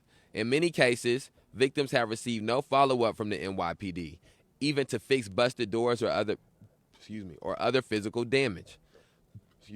Some complainants reported that they have filed grievances with the Civilian Complaint Review Board and were told there was no police misconduct. Unless there is proven abuse, the CCRB disregards complaints about warrants that hold a correct address but are faulty because of bad evidence from a confidential informant. Perhaps no one was more victimized by the battlefield mentality that has set in at the NYPD than Walter and Rose Martin. The Brooklyn couple, both in their 80s, were wrongfully raided more than 50 times between 2002 and 2010. What the hell? The couple filed numerous complaints with the police department. They wrote letters to Mayor Michael Bloomberg and NYPD Commissioner Ray Kelly. They were ignored. In 2007, they at least got someone at the NYPD to try to wipe their address out of the department's computer system. But the raids continued. It wasn't until the couple went to the media in 2010 that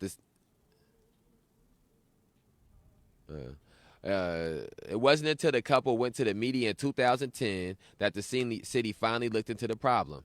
Back in 2002, someone had used the Martin's address as a dummy address to test the department's new computer system. When the new system was implemented, no one removed their address. So anytime NYPD cops in certain precincts used the system for a warrant and forgot to remove the dummy address to put in the correct one, the police would end up at Martin's door. What the hell? This might be one of the craziest stories I've read. What? How can you be this incompetent? So if anybody is lost as I'm reading this, and as I'm gonna tell this story, and I'm gonna plug something up over here real quick. But so this is what they're saying is happening. So it was a time when people were trying to have it was a time when people went and they had a system set up, right, and they were using this system to execute search warrants. They put up people's basically it's a computer, and part of the computer system is to execute search warrants.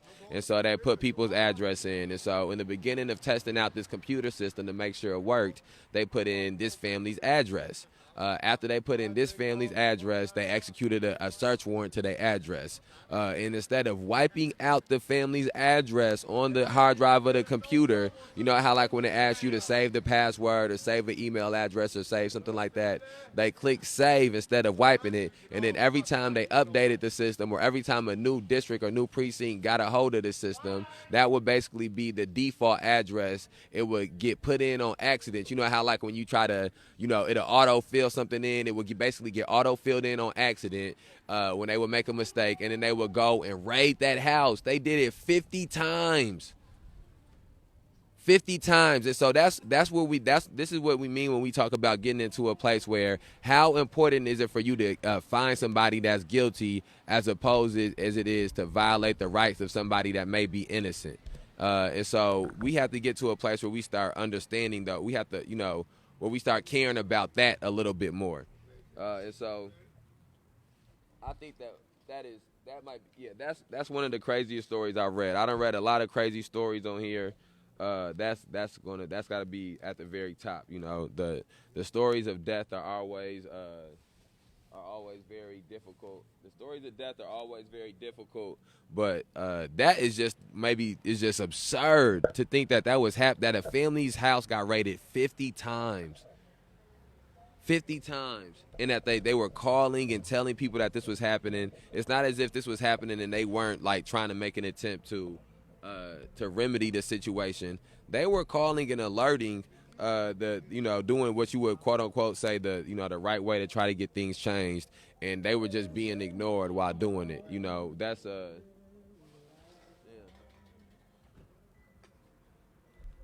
that's a crazy one. I don't know what to say about that one. That's crazy. I'm at a loss for words. The only thing that could have made that crazy is if they died in the midst of that happening. Okay. At least that was the official explanation. But the New York Daily News tracked down the previous owner of the house, who said he too had been frequently visited by cops going back to 1994. What? What the? It seems safe to say that NYPD cops weren't repeatedly terrorizing an elderly couple deliberately. But the Martins' inability to stop the raids until they went to the media is more evidence that even after the Spruill incident, the department just wasn't all that concerned about mistaken raids and the rights of New Yorkers. They should have listened to us all these years when we tried to tell them something was happening, Rose Martin told the Daily News. That was certainly true in her case. It was also true of the dozens, probably hundreds, of complaints from victims going back to the early 1990s. Despite public outcry, intense media coverage, and promise for reform by public officials, change after Alberto Spruill's death was slow and sparse. The key recommendation from the Fields reporter was that the NYPD produce an annual report detailing all statistics regarding the execution of warrants. Fields believed that such a report would provide some transparency and accountability in the issuance and execution of drug warrants. Fields believed that such a report would provide some transparency and accountability in the issuance and execution of drug warrants, particularly those authorizing no-knock raids. The NYPD issued no such report in 2005. There were a few positive developments. The city did implement some procedures that increased the amount of time it takes to obtain a drug raid warrant from 2 to 24 hours. Consequently, the total number of drug raids did drop from 5,117 in 2002 to 3,577 in 2003. That decrease isn't insignificant, but the post-reform figure in 2003 was still 250% higher than the number of annual raids just 10 years earlier. Judges and police were also required to attend training workshops on proper drug investigation techniques and the issuance of narcotic warrants. The city also restricted the use of flashbang grenades and finally prohibited them completely in 2010. It would be hard to come up with a more sympathetic drug raid victim than Alberta Spruill, but even after her death, after the revelation of dozens of similar botched raids, after intense media exposure in the country's largest city, and after promise for substantive reforms to prevent similar incidents from happening again, it wasn't long before drug policing in the city returned to business as usual and the mistaken raids started up again. By 2006, the number of citizen complaints about residential search warrant raids has swelled up to 1,065, a 49% jump over 2002, the year before the Spruill raid. If it couldn't happen in New York City after this incident, real reform would be a long, tough slog, if it was possible at all. Just before the federal assault weapons ban was set to expire in 2004, the National Institute for Justice released a study looking at the use of assault weapons in violent crimes. Drawing on crime data from several American cities, the report found that assault weapons were rarely used in gun crimes even before the ban was put in place. Moreover, because assault weapons are so rarely used by criminals, NIJ found that, should it be renewed, the ban's effects on gun violence were likely small at best and perhaps too small for reliable measurement. The report also found that the use of such high-powered weaponry to kill police officers was very rare. The NIJ study was used by gun right groups to argue against renewing the assault weapons ban, but it was also a strong piece of evidence undercutting the common argument for law enforcement officials that SWAT teams and military gear were essential because the police were in a nonstop arms race with drug dealers and other criminals. Call it the North Hollywood shootout argument.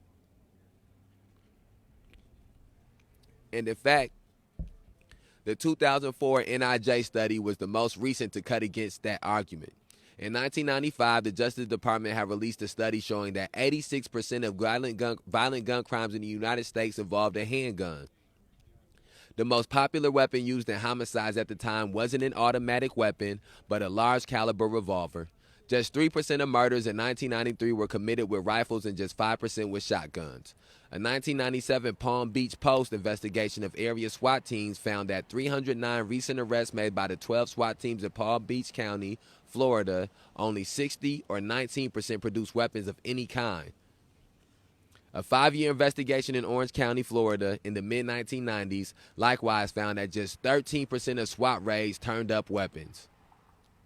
In 2007, I asked David Doldridge, why did I say that with the R like that? In 2007, I asked David Doldridge, a retired narcotics cop and LAPD veteran, about the argument that SWAT tactics are necessary because drug dealers are increasingly well armed. It just isn't true, he said. In 21 years at LAPD, I never once saw any assault weapons on a drug raid. Drug dealers prefer handguns, which are easier to conceal. Occasionally, you'll find a shotgun, but having a bunch of high-powered weaponry around is just too much trouble for them. It's too much for them to worry about. Doldridge's experience isn't universal, but it is common among drug cops.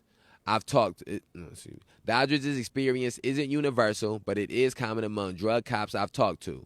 There do seem to be more higher-powered arms around the border, and obviously cops who investigate the sale and smuggling of illegal guns will tend to find a greater quantity of more powerful weapons in the course of their work.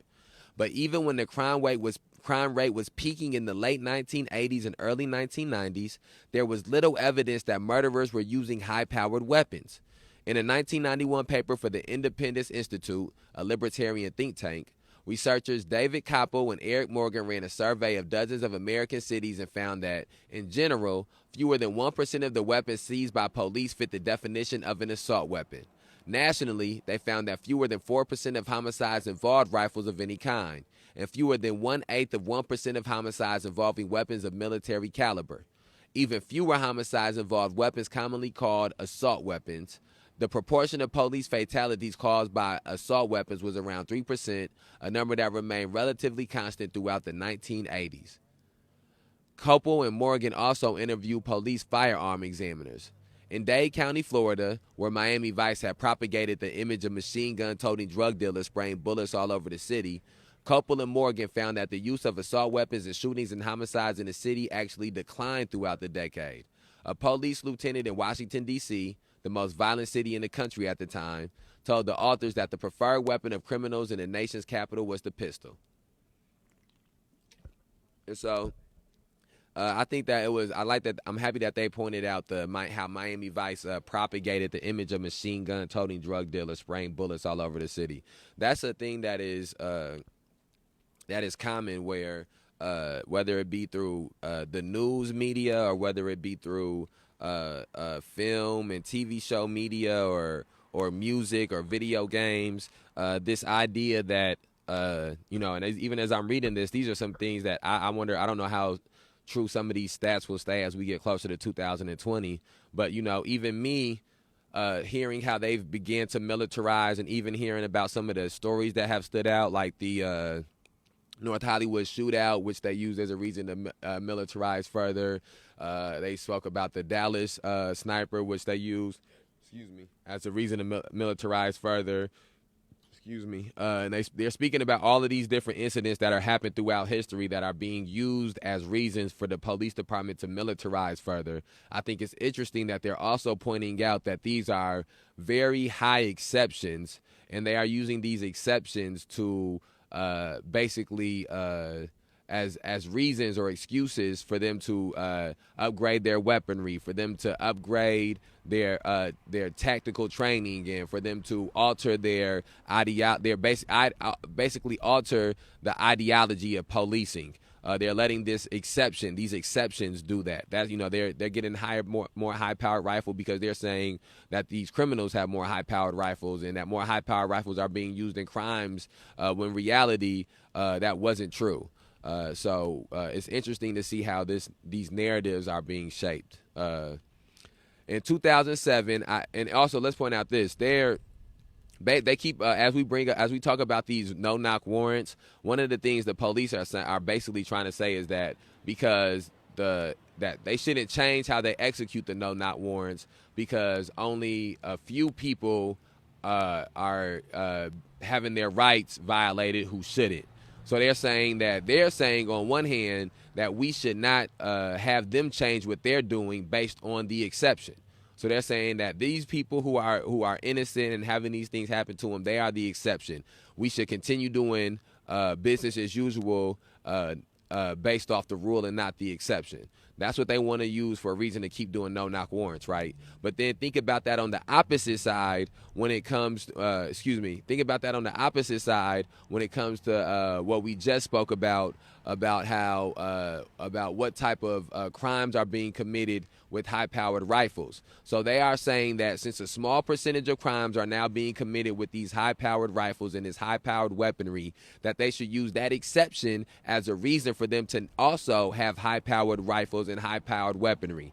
And so we have to get to a point where we think about these things and we think about these contradictions and we hide in these contradictions so that way we can get to a place where these contradictions are no longer realities for us. And that is one of the things that is very that stands out very much is that in one instance they want the contradiction and the highlighting of a contradiction to be the reason that things that things change, and in another reason they want it to be the reason that things stay the same. So I was a little long-winded, but I just some of these things are just glaring contradictions. Morgan. But more generally, the argument that well-armed criminals have made cops' jobs more dangerous than ever just isn't backed up by the data. The job of police officer has been getting progressively safer for a generation. The number of officer fatalities peaked in 1974 and has been steadily dropping since. In fact, 2012 was the safest year for police officers since the 1950s. According to the FBI's Uniform Crime Reports, the homicide rate for police officers in 2010, the last year for which data is available, was about 7.9%. The last year was 7.9%. Okay, let me try that one more time. According to the FBI's Uniform Crime Reports, the homicide rate for police officers in 2010 was about 7.9% of 100,000 officers. That's about 60% higher than the overall homicide rate in America, which is 4.8. But it's lower than the homicide rates in many large cities, including Atlanta, 17.3, Boston, 11.3, Dallas, 11.3, Kansas City, 21.1, Nashville, 8.9, Pittsburgh, 7.3, St. Louis, 40.5, and Tulsa, 13.7. In fact, of the 74 U.S. cities with populations of 250,000 or more, 36 have murder rates higher than that of police in America. You're more likely to be murdered just by living in these cities than the average American police officer is to be murdered on the job. Okay, and so I think that is something that we have to point out too. And we have to, this is one of the things that I think is very important for me. And again, we all have our different belief patterns and our different ideology, and are going to take different tactics, whether that be through the manner in which we weigh struggle in our actions, or whether that be through the manner in which we converse with people about the struggle. And so I understand people who come from a further away from wanting to just have a complete revolution of the system and wanting to just completely upend the system. So I understand that some people, it will take them longer to get to the idea of that. And so reform will be some of the things that they speak about, and will be some of the ways in which their mindset works. And so one of the arguments that people will make when you speak about demilitarizing the police is going to be about, how dangerous the job is of the police department, about how these criminals have all of these extra assault rifle weapons and all of this high weaponry, and how they have to be able to match these criminals, and how unsafe they are. And so I think that it's important that instead of just arbitrarily saying, arguing and saying, giving, our opinions on these things, that we find what the stats say, and we find what the information say, and we find what researchers have said. And this is what research says. Research says that that just living in those numerous cities are more dangerous than being a police officer, and you're more likely to be killed than just being a police officer. And so is being a police officer a dangerous job from the fact that you can be killed in the line of duty? Yes, that is true, but we cannot allow them to use hyperbole about the danger in a way to propagandize militarizing the police department. Proponents of police militarization will argue that these figures show that militarization is working. It's making cops safer. It's a convenient way to frame the debate. If police fatalities go up, it's an indication that criminals are getting more dangerous and cops need more firepower. If police fatalities go down, it means militarization is working. And even besides, you can also expand that further out for any type of policing. They do that when they increase the amount of police that are in a city. They'll increase the amount of police in a city, and if crime goes down from that, they'll say it's because they increased the amount of the police in the city. If crime goes up, they'll say that they need more police in the city. And so we have to get into a place where we understand the thinking of these arguments. If police fatalities go down, but it's far from clear that bigger guns and more aggressive tactics are responsible for the drop. For example, assaults on police officers have also been dropping, a statistic that isn't explained by cops in SWAT gear performing more drug raids. The most likely explanation is that killings of police officers have declined for the same reasons the overall crime rate has dropped roughly the same period. Criminologists are still fighting over what those reasons are. The most important questions are why these myths persist and what effect they have on the way police officers approach the job. As for why the myths persist, one explanation is that the public rarely takes an optimistic view of crime and public safety. For example, polls still consistently show that Americans think crime in the country is getting worse, even though, as noted, it has been dropping quite dramatically for nearly 20 years. But law enforcement officials themselves help perpetuate the perception that cops' job is fraught with peril. At the end of every calendar year, the National Law Enforcement Officers Memorial Fund puts out the police mortality figures for the year about to end. The figures always generate a good amount of media coverage. But whether the figures are up or down, the quotes in those stories from the law enforcement community are always the same. They always stress that the police officers have incredibly dangerous jobs and that every cop's next day on the job could be his last. But from the figures above, that's like saying every day a Bostonian spends in Boston could be his last. Technically, both statements are true, but they convey a false sentiment about risk. The problem is that there are plenty of incentives for law enforcement leaders to play up the risk to the job. It moves the public debate over issues like militarization, police discretion, use of force, and police budgets more in their favor. The heavily armed criminals angle also tends to find favor with gun control advocates in the media. But playing up the risk and dangers of the job, even in spite of overwhelming evidence that things are getting better, almost certainly has an impact on the mindset of the average cop. If you approach the job as if every day could be your last, you're going to approach every citizen encounter as if it could be your last. That makes everyone a potential enemy. The job becomes about survival and not about public service. Hence, the unofficial motto of the job you often hear from cops or see posted on police discussion boards: whatever I need to do to get home safe at the end of the day. In a 2006 op-ed in the Wall Street Journal written in reaction to the killing of 23-year-old Sean Bell, who went down in a storm of 50 bullets fired by NYPD cops, Joseph McNamara looked at the gradual change in the average cop's mindset since he walked the beat in New York. Simply put, the police culture in our country has changed. An emphasis on officer safety and paramilitary training pervades today's policing. In contrast to the older culture, which held that cops didn't shoot until they were about to be shot or stabbed. Police in large cities formerly carried revolvers holding 6 .38 caliber rounds. Nowadays, police carry semi-automatic pistols with 16 high-caliber rounds, shotguns, and military assault rifles, weapon once relegated to SWAT teams facing extraordinary circumstances. Concern about such firepower in densely populated areas hitting innocent citizens has given way to an attitude that the police are fighting a war against drugs and crime must be heavily armed. Yes, police work is dangerous, and the police see a lot of violence.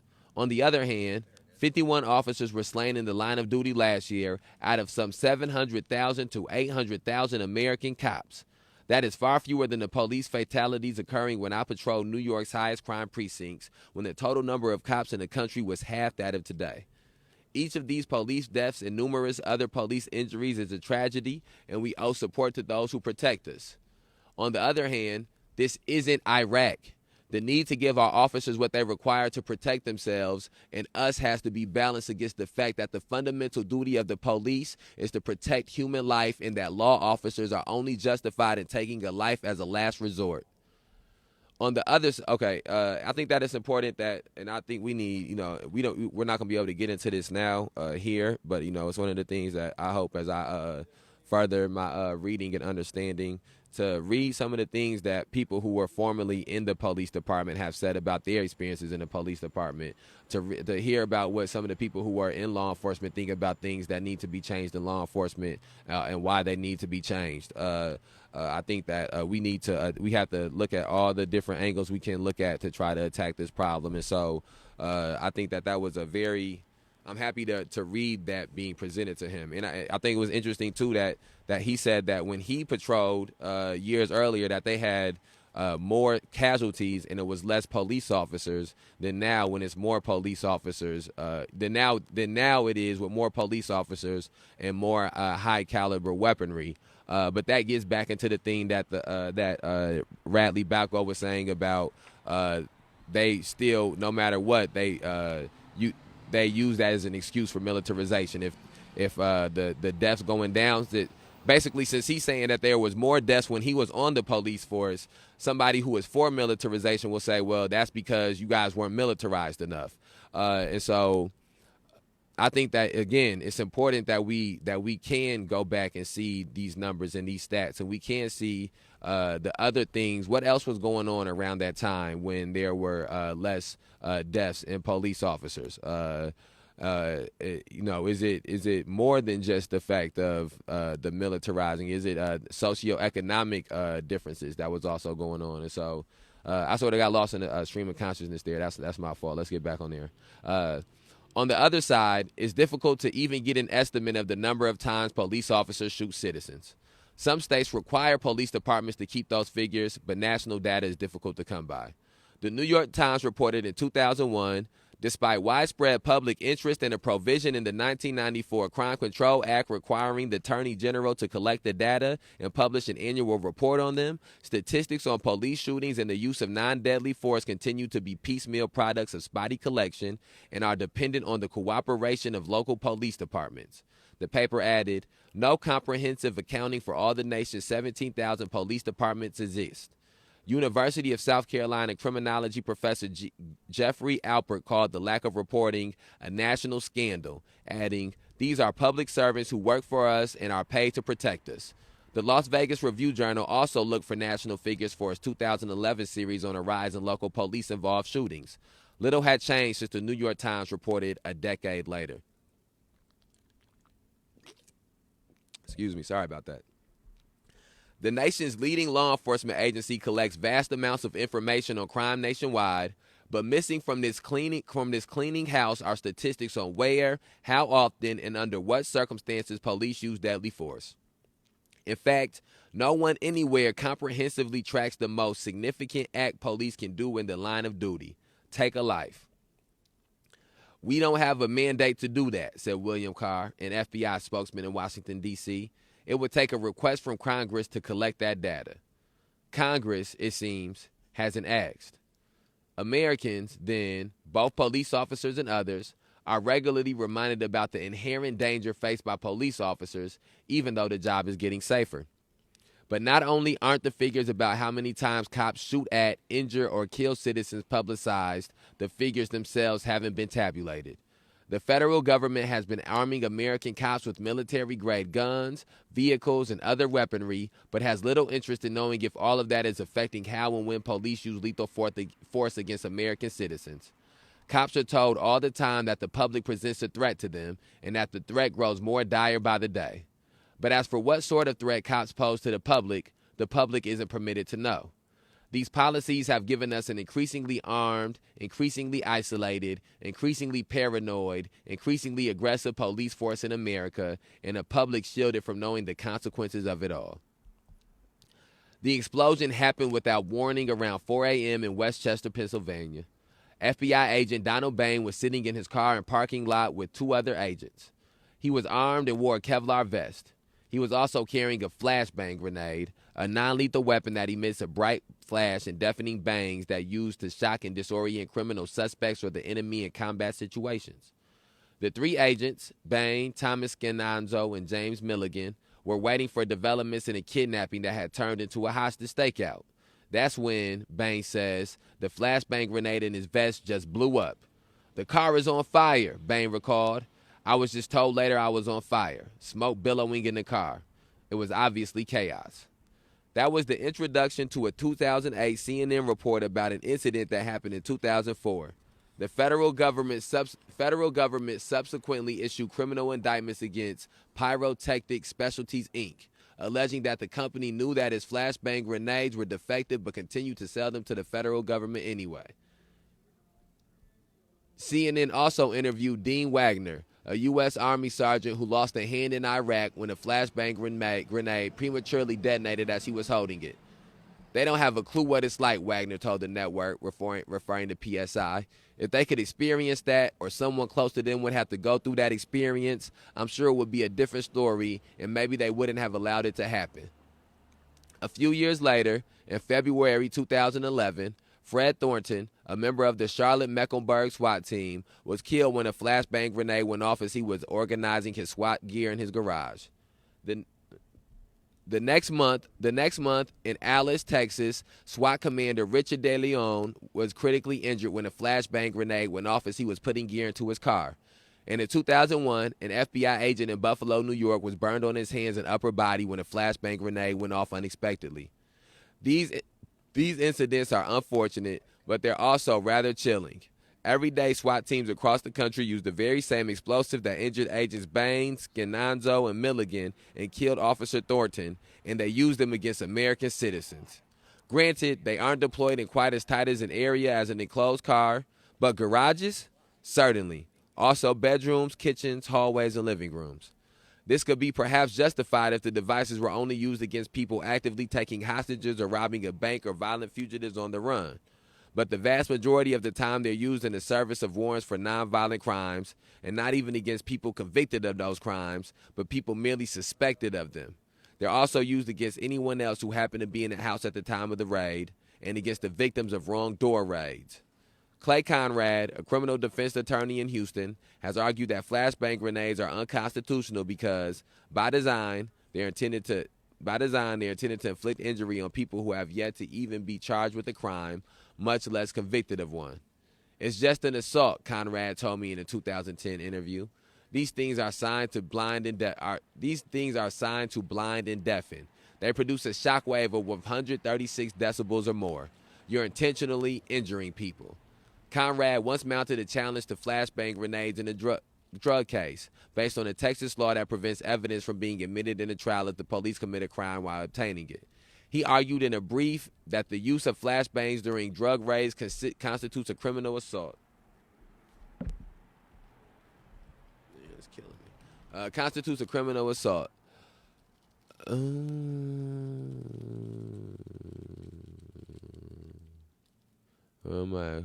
Conrad says that the prosecution offered a generous plea before that issue could be hashed out in court. We were prepared to argue that if these things are as harmless as the state claims, we should be able to detonate one in the courtroom, Conrad says. That would have been fun. Of course, it could also be argued that nearly everything about these raids inflicts punishment on people who have yet to be charged with the crime. The same year the CNN story came out, a state judge in New Jersey tossed the conviction of a man suspected of dealing meth because police used flashbang grenades and paramilitary tactics to serve the warrant, including waking a 17-year-old, who was not the suspect, by pointing their guns at him. This was a commando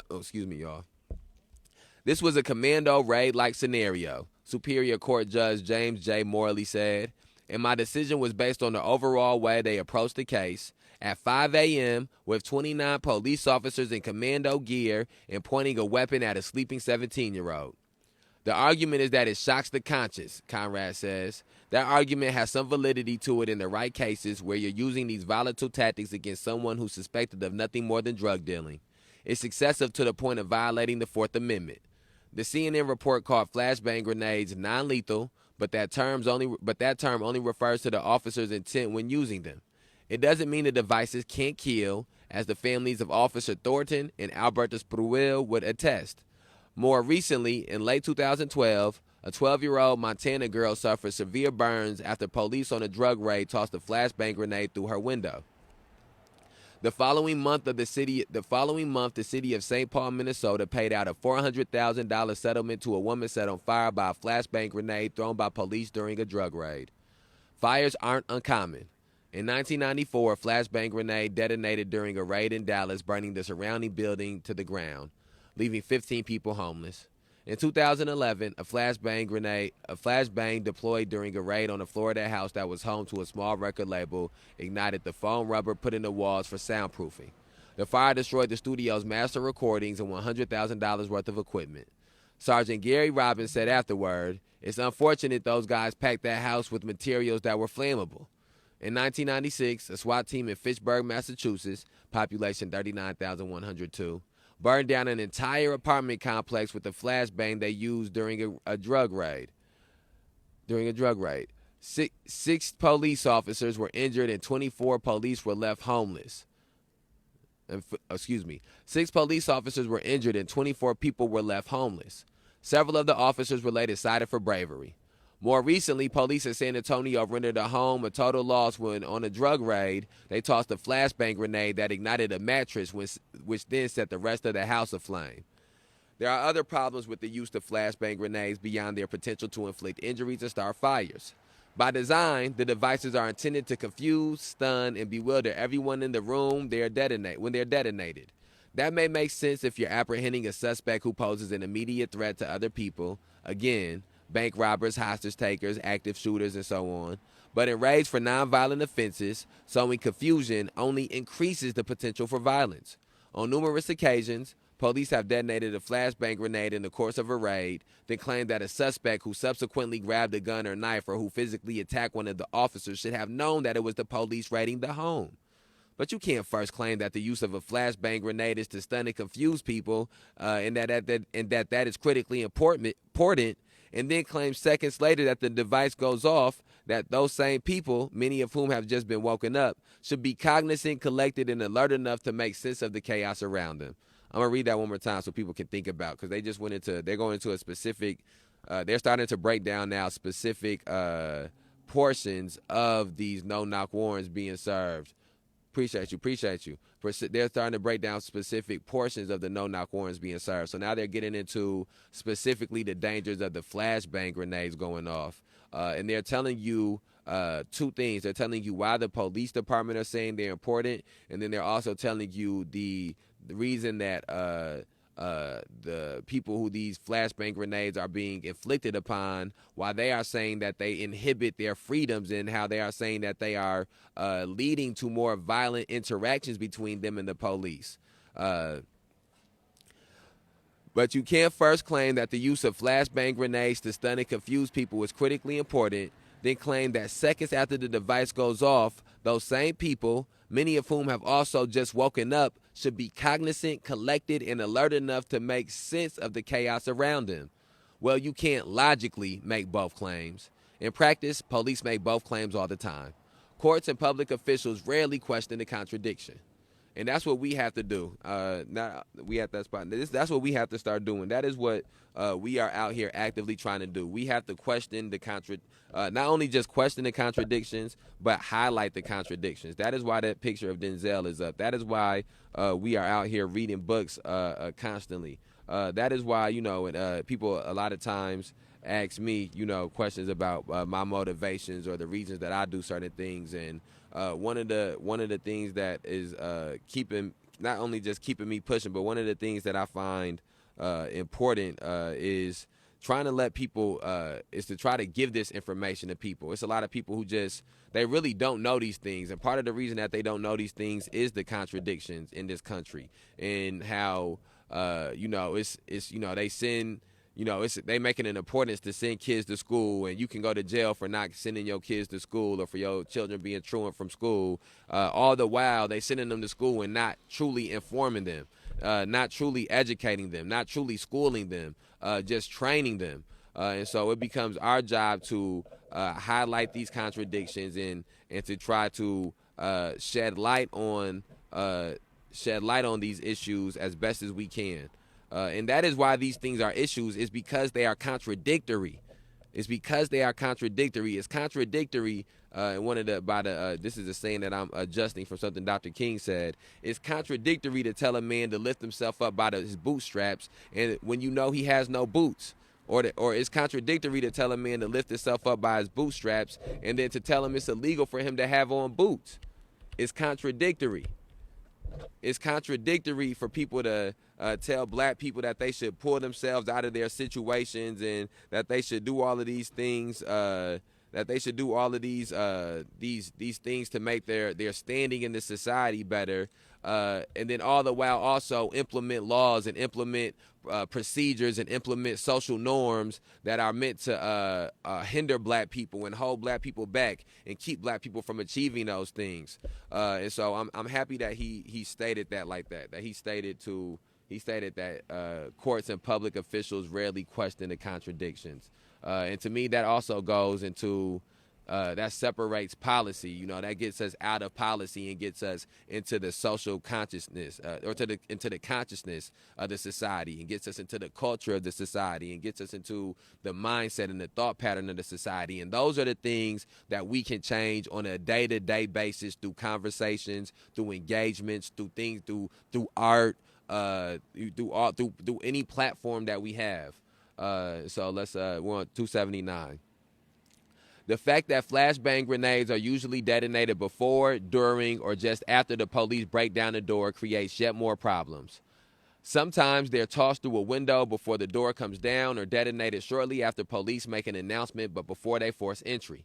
The whole psychological philosophy behind them is contradictory, says Joseph McNamara, the former police chief of Kansas City and San Jose. Knocking announces to give the person inside time to voluntarily surrender. When you're waiting just 15 seconds, setting off flash grenades, then using a battering ram, you're diverting attention from the front door. You're scaring people into running in the other direction. It also decreases the likelihood that the occupants inside will recognize the armed intruders as police officers. In 2006, a Florida State Appeals Court found that a SWAT team had violated a man's Fourth Amendment rights because although they waited 15 seconds after announcing before forcing entry, the officers began counting only after detonating a flashbang grenade and included in their count the time they spent bashing the door with the battering ram.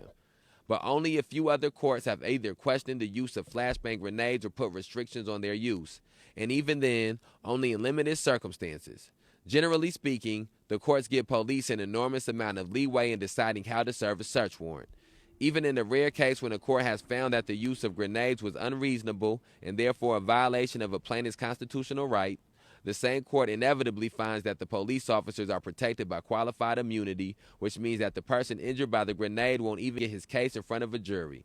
In 2004, for example, the U.S. Court of Appeals for the Ninth Circuit found that blindly tossing a flashbang grenade into a house or room with no certainty as to who and how many people might have been inside was unreasonable.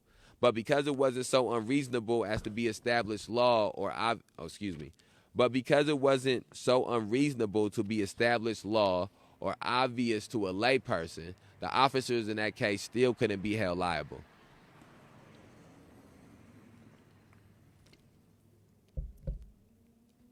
The flashbang grenade issue has never been of much interest to politicians either.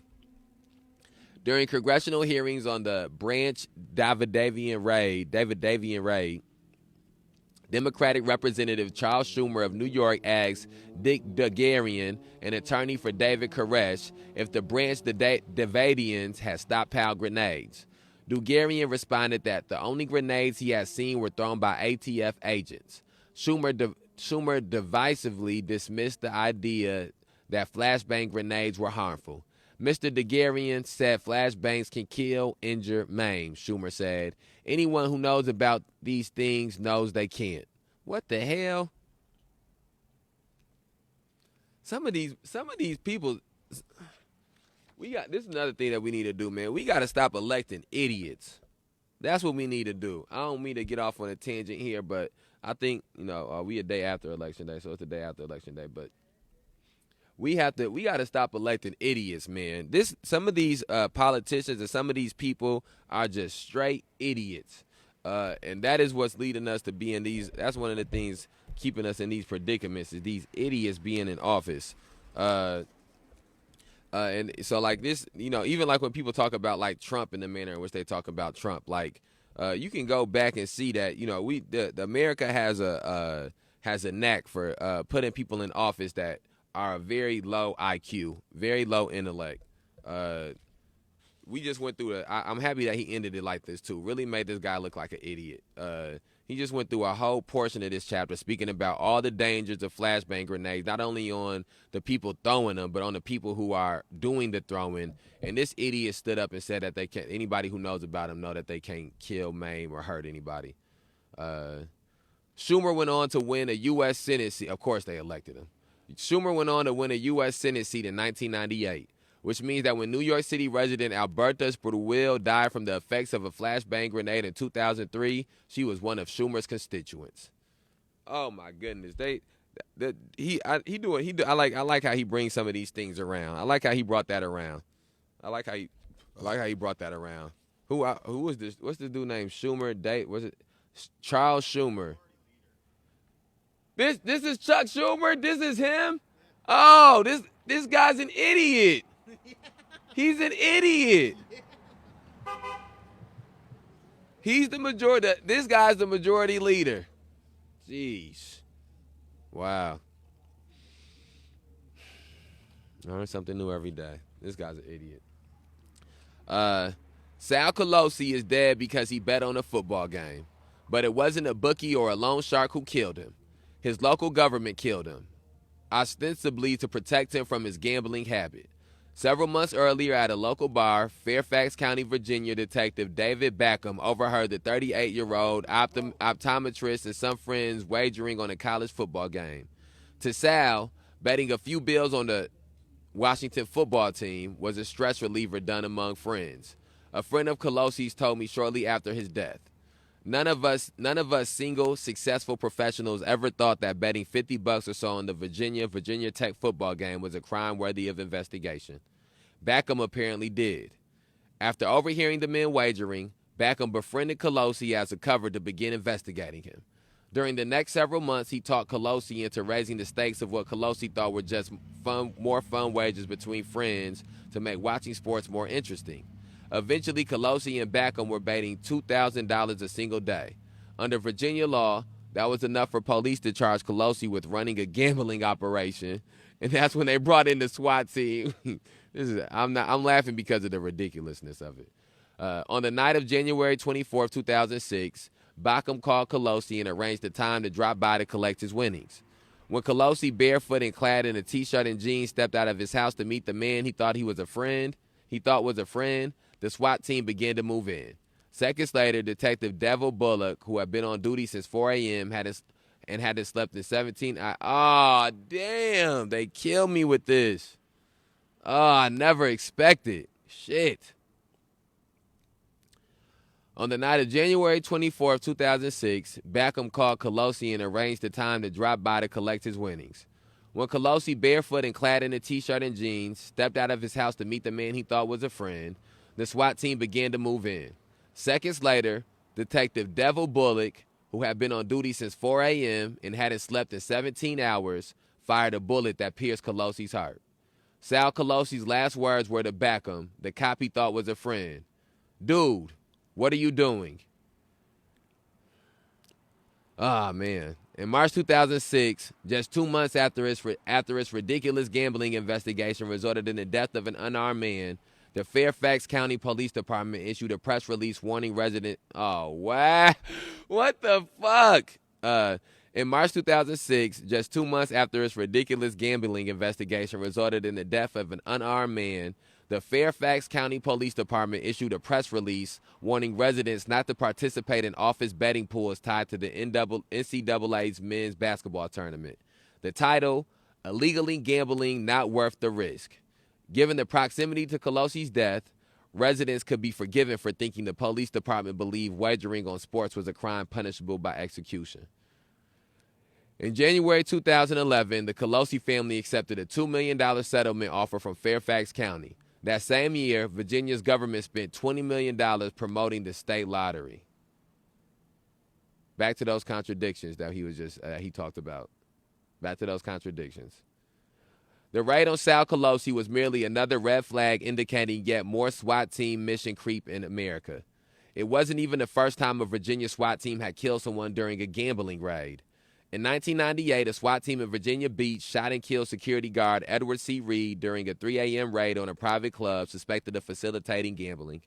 Police said they approached the tinted car where Reed was working security, knocked and identified themselves, then shot Reed when he refused to drop his handgun. Reed's family insisted the police story was unlikely. Reed had no criminal record. Why would he knowingly point his gun at a heavily armed police team? More likely, they said, Reed mistakenly believed the raiding officers were there to do harm, particularly given that the club had been robbed not long before the raid. Statements by the police themselves seemed to back that account. According to officers at the scene, Reed's last words were, "Why did you shoot me? I was reading a book." Jesus Christ.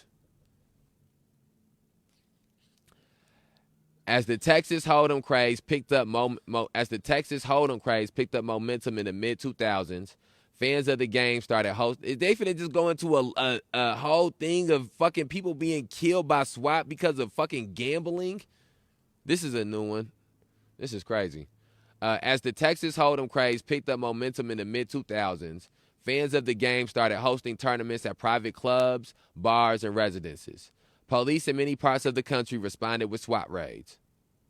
In 2011, for example, police in Baltimore County, Maryland, sent a tactical unit to raid a $65 buy-in poker game at the Lynch Point Social Club. From 2006 to 2008, SWAT teams in South Carolina staged a number of raids to break up poker games in the suburbs of Charleston. Some were well-organized and high stakes, but others were friendly games with the $20 buy-in. The typical police raid of the typical police raid of these games is to literally burst into a home and SWAT gear with guns drawn and treat poker players like a bunch of high-level drug dealers. An attorney representing poker players told a local newspaper, using the taxpayers' resource for such useless Gestapo-like tactics is more of a crime than his playing of the game. In 2007, a Dallas SWAT team actually raided a Veterans of Foreign Wars outpost for hosting charity poker games. Players said the tactics were terrifying. One woman urinated on herself. When police raided a San Mateo, California poker game in 2008, card players described cops storming the place in full riot gear and with guns drawn. The games had buy-ins ranging from $25 to $55. Under California law, the games were legal so long as no one took a rake or a cut of the stakes. No one had, but police claimed the $5 the host charged players to buy refreshments qualified as a rake. Okay, let's talk about some of the extents that they will go to not be wrong. I don't know if you ever had a conversation or with somebody and like they just don't want to be wrong, and so they just continue to alter what the point they were making was or what the point of the conversation was. But that is the definition of what police departments and state's attorney offices do. The fact that they can't just say my bad or my fault and try to chalk it up like that. The fact that they continue to try to alter the crimes that people are charged for, or the fact that people continue to try to, or the fact that they'll alter. You know, one of the things they said is they were speaking about how many raids that they do of homes that end up turning up nothing. Like they said about it was like 10%. And instead of just owning up to the fact that 1 out of 10 times or 10 out of 100 times they're wrong, just admitting that little bit of being wrong, instead of doing that, he said that it's not that they raid 10 people who are innocent, it's that those 10% of people just flush the drugs before they can get to them. Like, that's and I've had a similar interaction with the police officer that thought the same way. Like these people do, because of the type of training they receive, they do begin to think similarly. It's like a machine type of thinking, a robotic type of thinking. But I asked Kurt Wisenhand here, the assistant deputy Kurt Wisenhand here. I asked him. I said it's been 40 plus instances of in custody deaths or police shootings in Rockford, Illinois since the 90s. Do you think that not? And they've all been justified statistically. Do you not think that it's logical for at least one or two of those to be unjustifiable? And he said that no, he thinks that they're all that they are all justifiable, and it's maybe because he knows the specifics of the cases, which I doubt he knows the specifics of all 40 of the cases. And even besides that fact, that just goes back into the idea of just wanting to deny reality. And the reality is, if you do something 40 plus times, if it's a right way to do it and a wrong way to do it, statistically, one of the times you're gonna do it the wrong way. That is just to be human. To be human is to err. To err is to be human, however it is.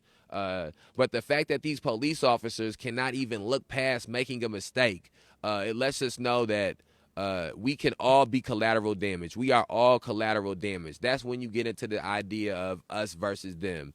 When it's us versus them, anything that you do is justifiable, again, as long as you make it back home at night or as long as your people aren't the casualties. And so that's when we get to a place where police officers are no longer trying to protect and serve the citizens of a city or of a county or whatever, but they are now protecting and serving their fellow officers at the expense of the citizens of a city or of a county. And some of these gambling, right? I ain't never even heard of none of this stuff before. Like, he in a different bag. This is crazy. Mistakes. No one had, but police claimed the $5 the host charged players to buy refreshments qualified as a rake.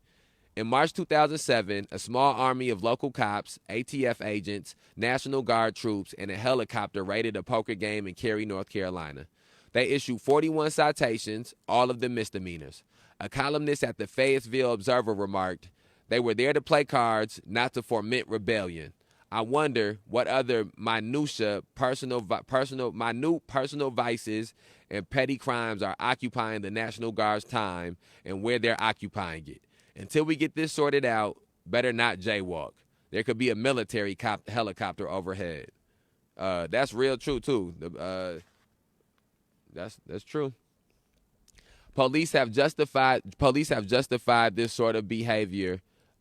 Police have justified this sort of heavy-handedness by claiming that people who run illegal gambling operations tend to be armed, a blanket characterization that absurdly lumps Hold'em tournaments with Uncle Junior Soprano's weekly poker game. Hey, a Sopranos reference. And it would be nuts if they would have busted into Uncle Junior's weekly poker game like this, too. Even if it is an illegal, like, we got to get to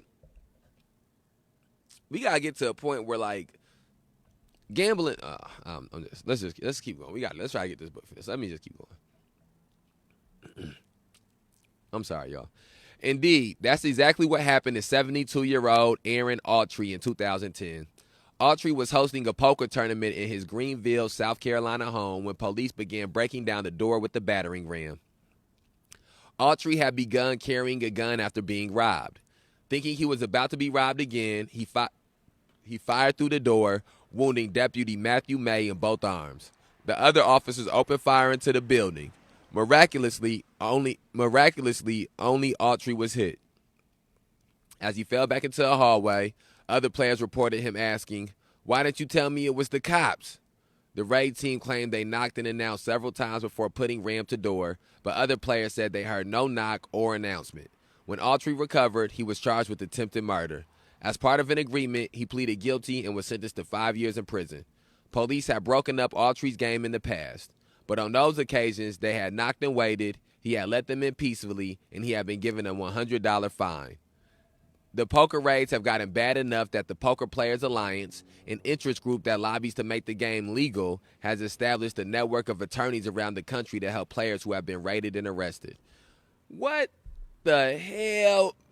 Oh my goodness, some of these stories is crazy. Is a poker alliance set up to try to help people who are being fucking raided by the police. See, this is why I think it's important. This is why, for me personally, because again, this is the beginning. This is the beginning of my journey in some of these things and some of these aspects. And Lord willing, it's a long journey. But some of these things I ain't never even know was happening. Like I never knew that this was a thing. They hear that it's such a thing that the poker Lions basically got a bond fund. It's a poker bond fund. Because of how often they doing this. I wonder if they confiscate the money at the games. That would be interesting. But the mission creep hasn't stopped at poker games. By the end of the 2000s, police departments were sending SWAT teams to enforce regulatory law.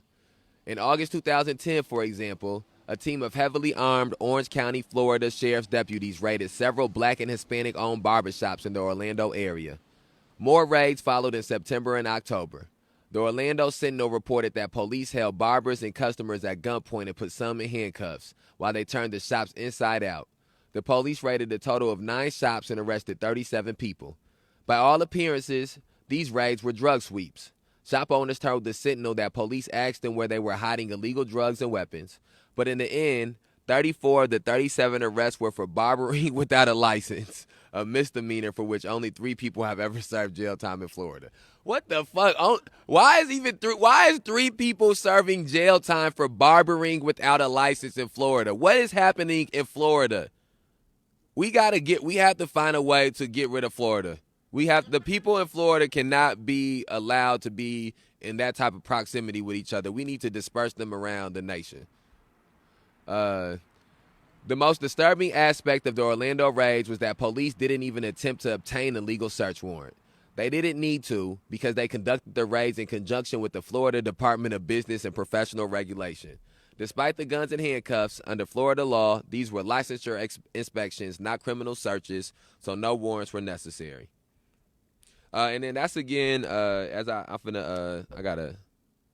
my fault, y'all. I gotta share something on this on my Facebook page real quick. I need to be sharing this video, but we have to think about some of how they like going through these loopholes and like trying to find all of these different manners in which to basically bypass the legalities of things.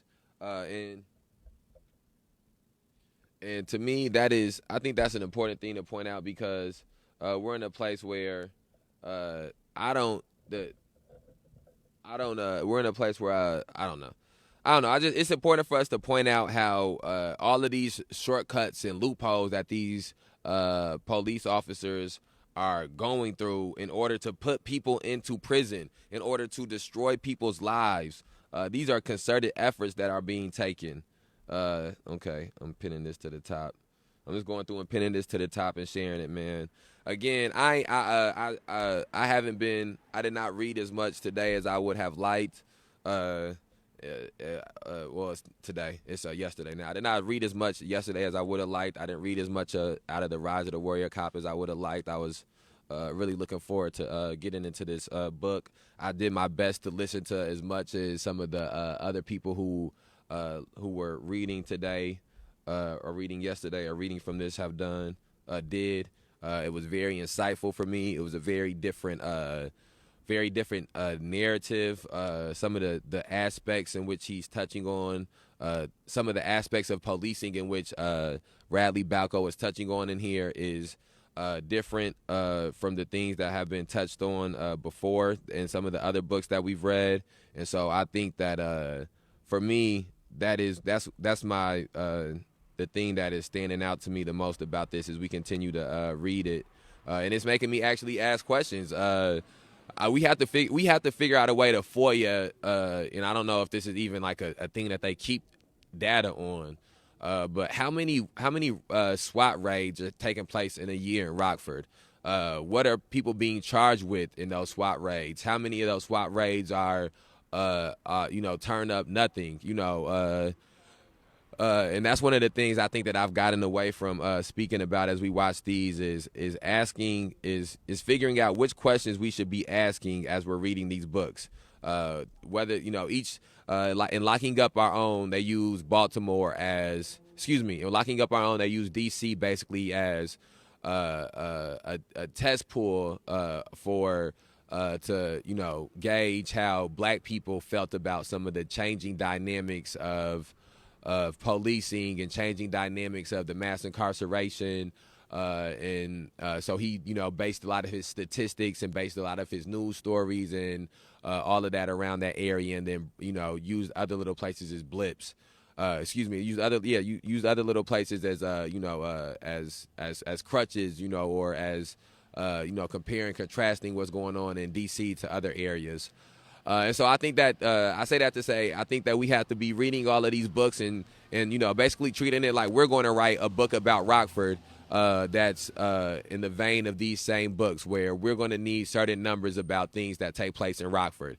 We need to know, and one of the things that has been pointed out as being a humongous issue is these no-knock warrants. And so and like we said, this was something that was pointed out to have happened last year in Rockford. This was something that the world stood still over because of Breonna Taylor and these no-knock warrants. And again, I tell people all the time, as last year when I was going back listening to speeches, it was certain things that, as I was listening to Malcolm X speeches and H. Rap Brown and Stokely Carmichael and all of these different people from the 60s and the 70s giving speeches, it flabbergasted me to hear Malcolm X talk about the signing of the no-knock warrant and it being a new law, and how he called it an anti-Negro law. And, H. Rap Brown talking about how many black people were going to be killed because of the no-knock warrant. And to now read through these books and read through this literature where all of these people are being killed because of no-knock warrants, and seeing all of these people who are dying because of no-knock warrants. And it's nuts to see all of these things, manifest at the rate in which they're manifesting, and see all of these things that people have, prophetic philosophers. We had such prophetic philosophers in that time that were seeing what these things were going to manifest into, and now look at here we are now. And so, in my opinion, we have to do a better job of listening and hearing our prophetic philosophers. Man, and Michelle Alexander is one of them, man. Radley Balko seeming as if he could, he may be one of them. It's crazy. It's crazy. All right. Page 284. That's necessary for the okay. That such administrative searches have become an increasingly common way for police to get around the Fourth Amendment is bad enough. More disturbing is the amount of force they're opting to use when they do. In the fall of 2010, police in New Haven, Connecticut sent a SWAT team to a local bar to investigate reports of underage drinking. Patrons were lined up at gunpoint while cops confiscated cell phones and checked IDs. There have been similar underage drinking SWAT raids on college fraternities. The Atlanta City Council recently agreed to pay $1 million settlement to the customers and employees of a gay nightclub after a heavy-handed police raid in which police lined up 62 people on the floor at gunpoint, searched for drugs, and checked for outstanding warrants and unpaid parking tickets. Police conducted the September 2009 raid after undercover vice cops claimed to have witnessed patrons and employees only having sex at the nightclub, openly having sex at the nightclub. But the police never obtained a search warrant. Instead, the raid was conducted under the guise of an alcohol inspection. Police made no drug arrests, but arrested 8 employees for permit violations. Federal appeals courts have upheld these administrative searches, even when it seems obvious that the real intent was to look for criminal activity as long as the government can plausibly claim that the primary purpose of the search was regulatory. In the case of the Orlando raids, simply noting that the arrest of 34 unlicensed barbers would be enough to meet the test. So basically what they're saying is that as long as they get somebody for something, it's okay that they do it. But the Fourth Amendment requires that searches be reasonable. If using a SWAT team to make sure a bar isn't serving 19-year-olds is a reasonable use of force, it's hard to imagine what wouldn't be. At least a couple of federal appeals courts have recognized the absurdity. In 2009, the U.S. Courts of Appeals for the Fifth Circuit struck a small blow for common sense, allowing a civil rights suit to go forward against the Sheriff's Department of Rapid East Parish, Louisiana, after a warrantless SWAT raid on a nightclub thinly veiled as an administrative search. And in 1995, the U.S. Court of Appeals for the 11th Circuit made an even broader ruling, finding that having probable cause and a warrant for the arrest of one person in the club did not justify a SWAT raid and subsequent search of the entire club and everyone inside. But other legal challenges to paramilitary-style administrative searches have been less successful. Consider the bizarre case of David. What's up, man? Well, leave the book alone. So, interject real quick. You need some compensation, man. Compensation? No, keep it. Stuff for you, G. No, keep it. Where you get this money from? Oh, damn! I hope you didn't rob nobody. No. I want a slice, man. Oh, you want a slice? Keep it. Don't give it away. No, keep it. No, keep it. So I used to read to everybody in school. Yeah, I feel you, but keep that money. Don't go around giving that money to people. So I just think of people. That's nice that you do that, but you keep that money. I'm gonna go back to reading now. Don't give that money away to nobody else. Somebody else gonna take it. Keep that money and put it in your pocket. Don't let nobody. Yeah. All right, I'm back in the book, bro. Any count that's such a administration have become an increasingly common way for police. Okay, the most disturbing aspect of the Orlando raid. Yeah, they see him. Oh, damn, no, I'm in my bag too deep. I can't let you in. I'm sorry, I'm ball hogging. I'm sorry. But the Fourth Amendment requires that searches be reasonable. If using a SWAT team to make sure a bar isn't serving 19-year-olds is a reasonable use of force, it's hard to imagine what wouldn't be. At least a couple of federal appeals courts have recognized the absurdity.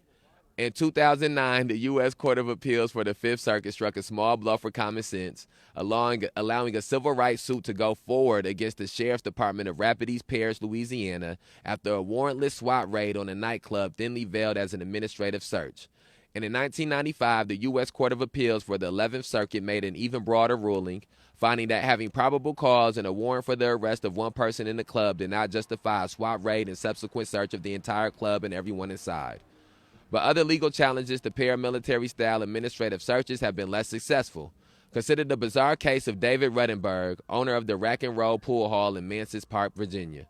In June 2004, local police conducted a massive raid on the pool hall with more than 50 police officers, some of whom were wearing face masks, toting semi-automatic weapons, and pumping shotguns as they entered.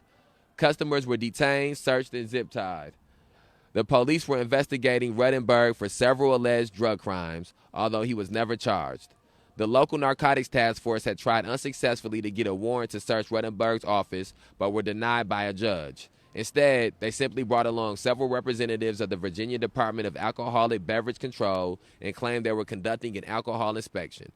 Ruttenberg was cited only for 3 alcohol violations based on 2 bottles of beer a distributor had left that weren't clearly marked as samples and a bottle of vodka they found in his private office. In June 2006, Ruttenberg filed a civil rights suit alleging that, among other things, using a SWAT team to conduct an alcohol inspection was an unreasonable use of force. The town's vendetta against Ruttenberg stretched on for years and is one of the strangest cases I've encountered. He eventually sold his bar and moved to New York. In 2010, the U.S. Court of Appeals for the Fourth Circuit denied his claim. So for now, in the Fourth Circuit, sending a SWAT team to make sure a bar's beer is labeled correctly is not a violation of the Fourth Amendment. By the end of the decade, state and local SWAT teams were regularly being used not only for raids on poker games and gambling operations, but also for immigration raids on both businesses and private homes, and raids on massage parlors, cat houses, and unlicensed strip clubs. Today, the sorts of offenses that subject a citizen to the SWAT treatment defy caricature. If the government wants to make an example of you by pounding you with a wholly disproportionate use of force, it can. It's rare that courts or politicians even object, much less impose consequences.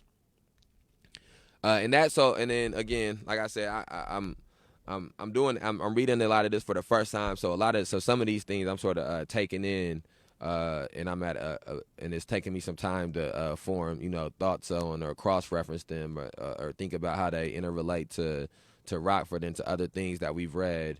But we are getting into a point here now where the narrative of this book seems to be coming into full swing, and I can sort of fit this into the different aspects of some of the other things we've read as far as the information that he's given.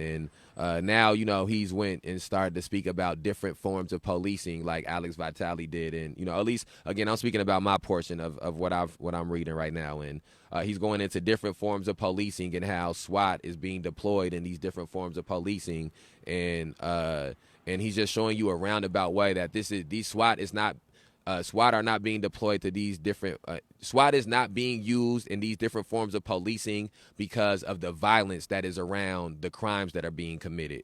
And that goes back into dissuading this idea that the militarization of the police, whether it be ideologically militarizing them in their thought process and their thought pattern and their actions and their practices, or if it's militarizing them in their weaponry and the way that their appearance and tactics that they're using, that they're doing this, and it's not based on the fact that they're dealing with violent criminals, and it's not based on the fact that they're doing it to deter violent crime. You are hearing about them using SWAT, militarized tactics and weaponry on high school students and college students for drinking and partying, on people for gambling and running gambling rings, on people who are now on. They're speaking about on sex workers, and it began on people who were dealing drugs, and so you see how all through the board they are just completely disregarding people's constitutional rights and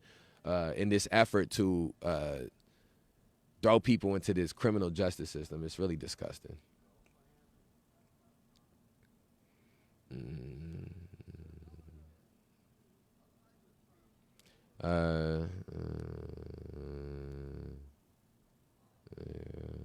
Another example is the use of these tactics on people suspected of downloading child pornography. Oh, we ain't ever okay. Now we definitely getting. Okay. Never read nothing about this before. This is a new one. Because people suspected of such crimes are generally considered among the lowest of the low, there's generally little objection to using maximum force to apprehend them. But when police use force to demonstrate disgust for the crimes the target is suspected of committing, there's always a risk of letting disgust trump good judgment. In one recent case in West Virginia, Police violently stormed a house after a Walmart employee reported seeing an image of a man's genitals near a child's cheek and a set of photos a customer had left at the store to be developed. After terrorizing the customer's family, he was out of town, the police learned that the cheek in the photo wasn't a child's, but that of a 35-year-old Filipino woman. Given that most child pornography investigations today involve people who use the internet to find or distribute the offending images and videos, the investigations can be fraught with problems. There have been several instances in recent years of police waging child porn raids on people after tracing IP addresses, only to learn after the fact that the victims of the raid had an open wireless router that someone else had used to download the pornography. Inevitably, the lesson drawn by police and by the media covering these stories is not that a SWAT raid may be an appropriate way to arrest someone suspected of looking at child porn on a computer, or that police who insist on using such tactics should probably factor the possibility of an open router in their investigation before breaking down someone's door, but rather that we should all make sure our wireless routers are password protected so we don't get wrongfully raided by a SWAT team too. Damn.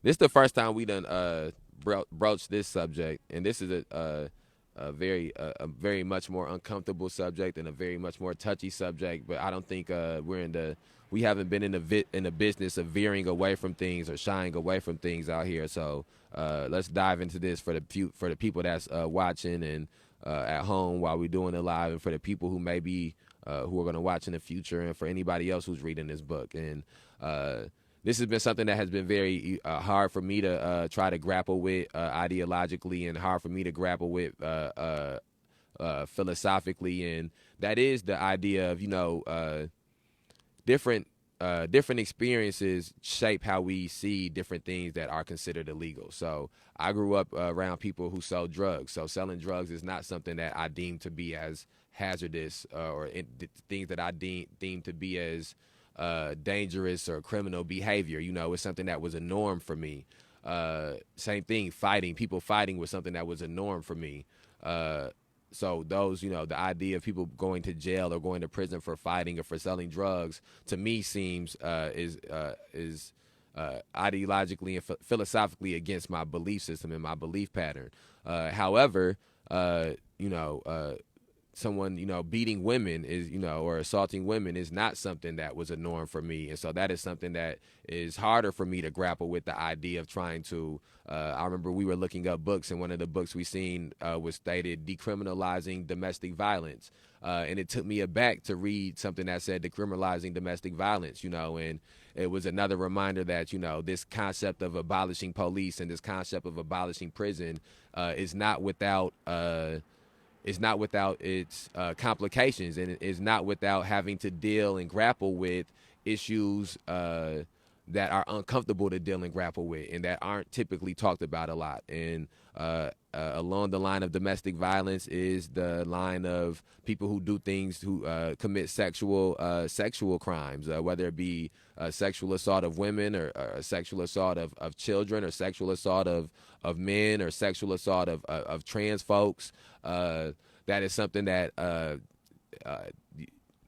you don't typically go through life and someone tells you should be empathetic towards people who do things like that, or you should try to help or heal people, or try to understand the plight of those people. The society tells you that we discard those people. The society tells you that we try to get rid of those people, so that and we treat one of the things that I've realized as I'm going through and reading these things and talking to people is that a lot of times we treat things like crime, that is, we treat things like crime or illegal activities as if being near someone who commits illegal activities will like it's contagious, like it'll make you commit illegal activities. And so we just want them as far away from us as possible, or like it's contagious and it will make your children do those things. And there is an element of, we're product of our environments. But I say all those things to say that I think that it's important that he mentioned that it is people who are being accused of child pornography, or accused of things like that, where maybe for everybody up until this point, they were against the people having their rights violated by trying to catch gamblers or from trying to catch people selling drugs. But maybe they're okay with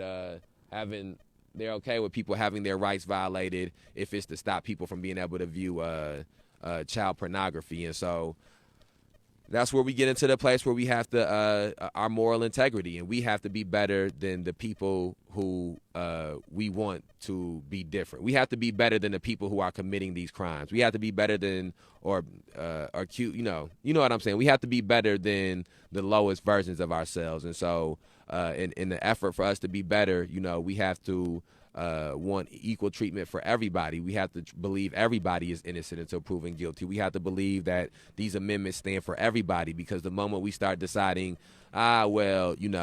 if you accuse of child pornography, then, maybe you should have SWAT team running into your house. What we'll find is they'll start just accusing more people of child pornography. And that may sound like it's a nuts statement to say now, but we have historical precedents that it is very true. And so, let me 1 second. Yeah, 1 second. Oh, shit.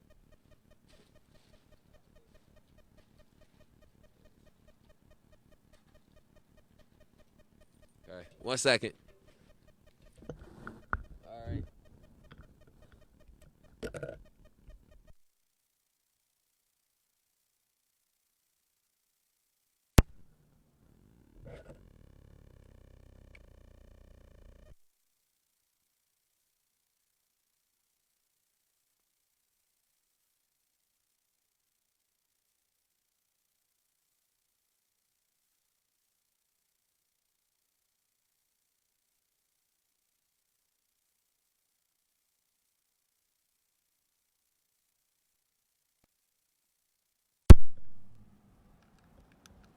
Yeah.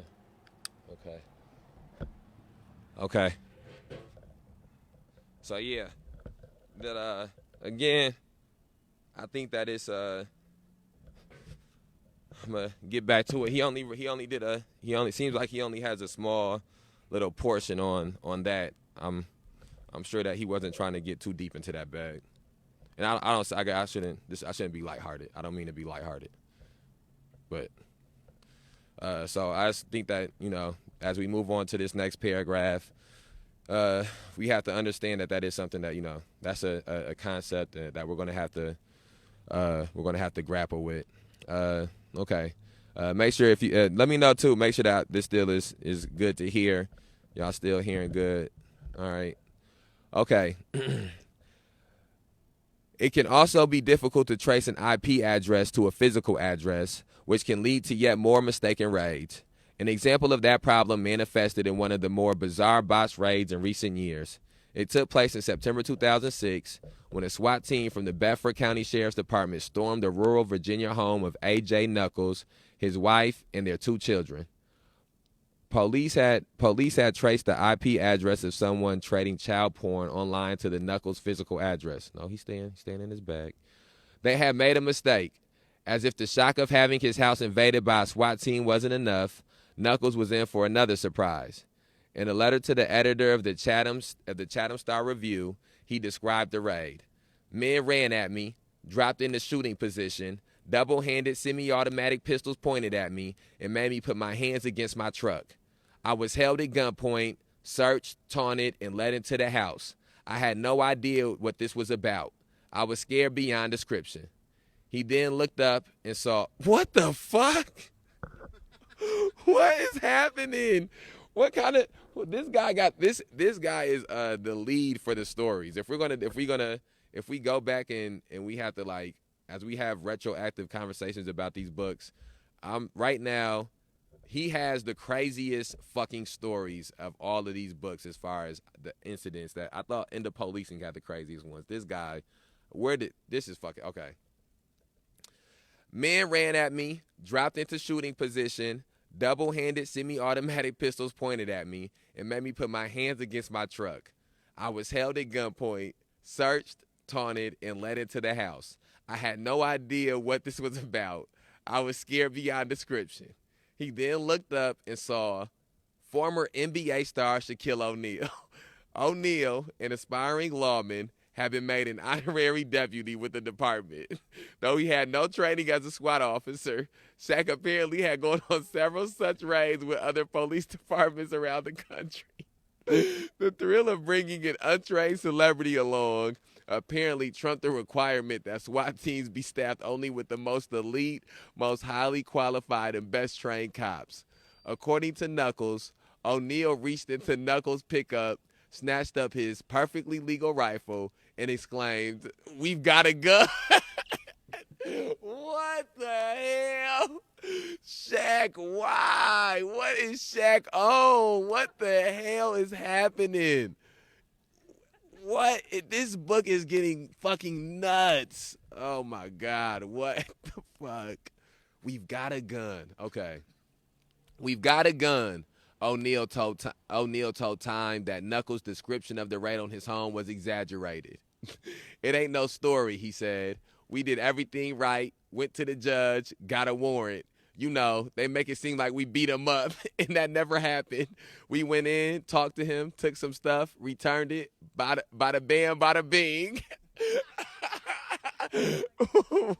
No, what the fuck? At least they didn't kill him. Imagine getting killed with Shaq there. Incidentally, there have been other strange incidents of SWAT teams with star power. Matt, what the fuck? He's gonna go. This guy. This guy he's won. He has won for the stories. He's about to go. Is he about to do pages on celebrity SWAT raids? Incidentally, there have been other strange incidents of SWAT teams with star power. Matt Damon accompanied SWAT officers on several raids while preparing for the movie The Departed. And after police mistakenly shot and killed immigrant and father Ismail Menu on a raid in Denver 1999, they revealed that Colorado Rockies first baseman Mike Lansing had gone along for the ride. Denver police added that it was fairly common to take sports stars on drug raids. Damn, this shit is so crazy. What the fuck? What the fuck? Just when I said at least he didn't get killed. Jesus. In 2010, a massive Maricopa County SWAT team, including a tank and several armored vehicles, raided the home of Jesus Lovera. The tank, in fact, drove straight into Lovera's living room. Driving the tank? Action movie star Steven... Who driving the tank, you ask? Action movie star Steven Seagal, whom Sheriff Joe Aprio had recently deputized. Seagal had also been putting on the camouflage to help Aripio with his controversial immigration raids. All of this, by the way, was getting caught on film. Seagal's adventures in Maricopa County would make up the next season of the A&E TV series Steven Seagal, Lawman. Lovera's suspected crime? Cockfighting. Critics said that Arpaio and Seagal brought an army to arrest a man suspected of fighting chickens to play for the cameras. Seagal's explanation for the show of force? Oh, wow. This is a good... The lines that the celebrity's saying is almost worse than the fucking celebrities going along with the ride. Seagal's explanation for the show of force? Animal cruelty is one of my pet peeves. All of Lovera's chickens were euthanized. During the raid, the police also killed his dog. What? So they came in there because he was fighting chickens, and Steven Seagal went along on the ride because he hates animal cruelty, and in the midst of the raid, they killed the dog. And euthanized the chickens. In the end, while the Supreme Court has laid down some avoidable requirements for obtaining a no-knock warrant or deciding to conduct a no-knock raid at the scene, there are few court decisions, laws, or regulations when it comes to when it is and isn't appropriate to use a SWAT team and all the bells and whistles of a dynamic entry. The decision is almost always left to the discretion of the police agency, or in the case of the multi-jurisdictional task forces, to the SWAT team itself. The mere fact that there's actually a split in the federal court system over the appropriateness of using SWAT teams to perform regulatory alcohol inspections at bars shows just how little attention the courts pay to the Fourth Amendment's reasonableness requirement. In other words, if the DEA wants to stick it to the medical marijuana users because they're flouting federal law, they can. If Steven Seagal wants to drive a tank into a man's living room to demonstrate his love of animals, he can. If the Consumer Product Safety Commission, CPSC, wants to send a SWAT team to a physicist's house to show that it's cracking down on illegal bottle rockets, it can. At worst, the DEA and CPSC and Steven Seagal will be chastised by a judge after the fact, though that seldom happens. Even on the rare occasions when someone actually gets into court and wins an excessive force lawsuit stemming from a raid, the damages are usually borne by taxpayers, not by the cops who used excessive force. In some cases, community outrage and bad press have persuaded police agencies to change a policy here or there regarding the deployment of their SWAT teams. But if they want to renege and go back to breaking down the doors of people suspected of stealing decorative fish, there's very little to stop them. Toward the end of the 2000s, there were hints that the public was beginning to want to change, though that desire could manifest in unexpected ways. A former colleague at the Cato Institute, Tim Lynch, has told me that when he gives talks about the Waco raid, he finds that people are somewhat sympathetic to the argument that the government overreacted, but that they still can't get past the weirdness of the Branch Davidians themselves, their stockpile of weapons, and their claims of sexual abuse and drug distribution in the community. Even the children who died are sometimes dismissed with guilt by association, but when he mentioned that the ATF agents killed the Davidians' dogs, Lynch tells me people become visibly angry. I have found the same thing to be true in my reporting on drug raids. What the fuck is with people, man? Oh, get the fuck out of here. He finna go into oh yeah, he got the best story. He finna go into a killing of the animals. Oh, damn, it's gonna be like I Am Legend. This is gonna be like reading a bunch of different versions of I Am Legend. Oh no, at least it was his dog in I Am Legend. This is gonna be. All right, if you a dog person, don't, trigger warning, turn away. If you a dog person, I'm starting to figure out the bags that he get in. I didn't have enough time to tell you to turn away if you like celebrities. At first, that may seem to indicate that people callously value the lives of pets more than the lives of people. But the fact that killing the dog during these raids has become nearly routine in many police agencies demonstrates just how casually those agencies have come to accept drug war collateral damage. When I started logging cop shoot dog incidents on my blog under the probably under the probably sensational term puppycide, people began sending me new stories as they happened. Cops are now shooting dogs at the slightest provocation. As of this writing, I'm sent accounts of a few incidents each week. It's difficult to say if this is happening more frequently. There are no national figures, and estimates are all over the map. One dog handler recently hired to train a police department in Texas estimates there are up to 250,000 cop shoot dog cases each year. Fuck!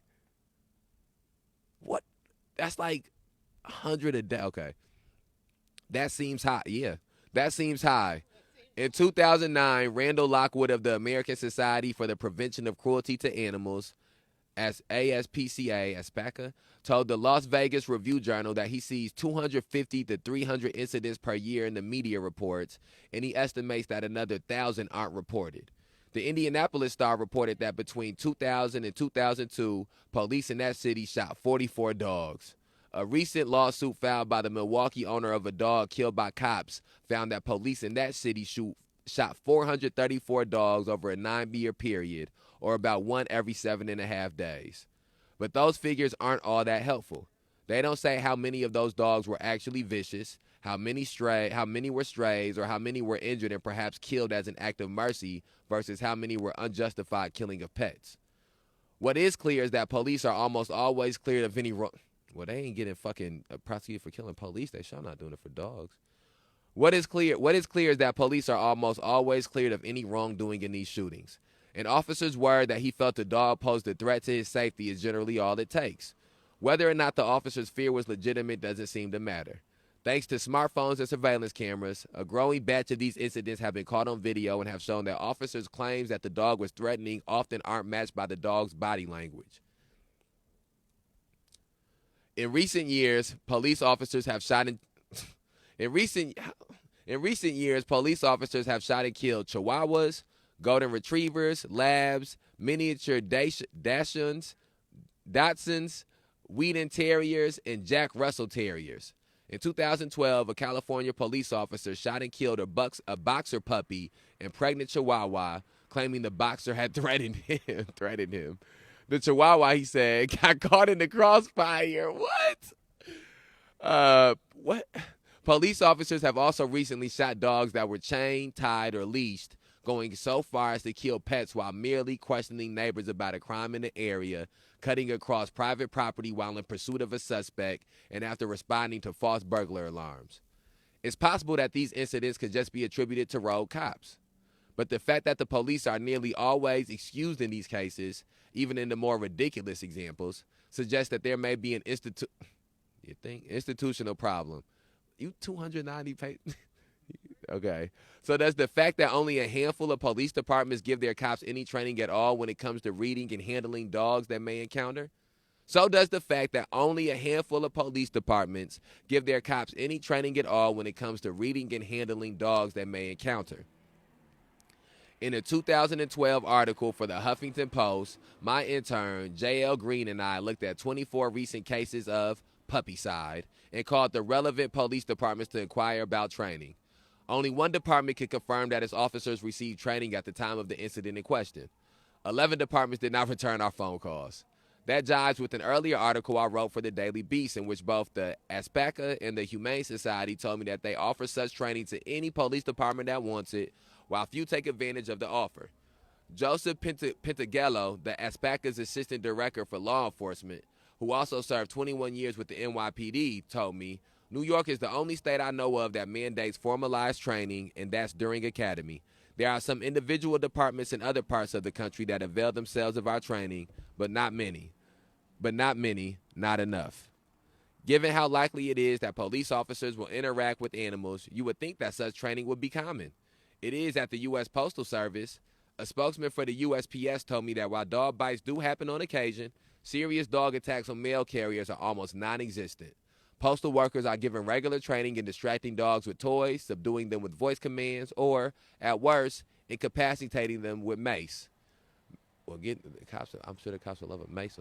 Mail carriers are shown a 2-hour video and then given annual instructions on topics like recognizing and reading a dog's body language and differentiating between aggressive charging and playful bounding, and between a truly dangerous dog and a merely territorial one. The fact that the Postal Service offers such training and most police departments don't lend some credence to the theory that dog shootings are part of the larger problem of a battlefield mentality that lets police use lethal force in response to the slightest threat, usually with few consequences. It's an evolving phenomenon, says Norm Stamper, the former Seattle police chief. It started when drug dealers began to recruit pit bulls to guard their supply. These dogs weren't meant to attack cops. They were meant to attack other drug dealers who came to rob them. But, of course, they did attack cops. And, yes, that's awfully scary if one of those things latches onto your leg. Oh, damn. Hold on.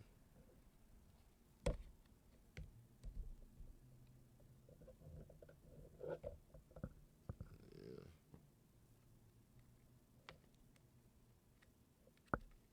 Almost forgot that the 20% popped up. Oh, damn, that's crazy. Oh, that's crazy. Okay. Oh, that's crazy.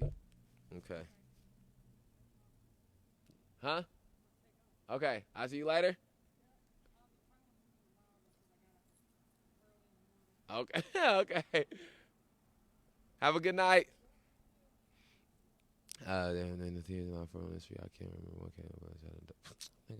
The fact that the Postal Service offers such training, but Stamper says that like many aspects of modern policing, dog shootings may have had a legitimate origin, but the practice has since become a symptom of the mindset behind the militarized police culture. Among other things, it really shows a lack of imagination. These guys think that the only solution to a dog that's yapping or charging is shooting and killing it. That's all they know. It goes with this notion that police officers have to control every situation to control all the variables. That's an awesome responsibility, and if you take it on, you're caving to delusion. You no longer exercise discrimination or discretion. You have to control, and the way you control is with authority, power, and force. With the dog, the easiest way to take control is to simply kill it. I mean, especially if there are no consequences for doing so. A handful of police departments do now mandate dog training, including Nashville, Omaha, and Milwaukee. Police departments in Austin, Fort Worth, and Arlington, Texas do too. All began offering training after public backlash over one or more cop shoot dog incidents.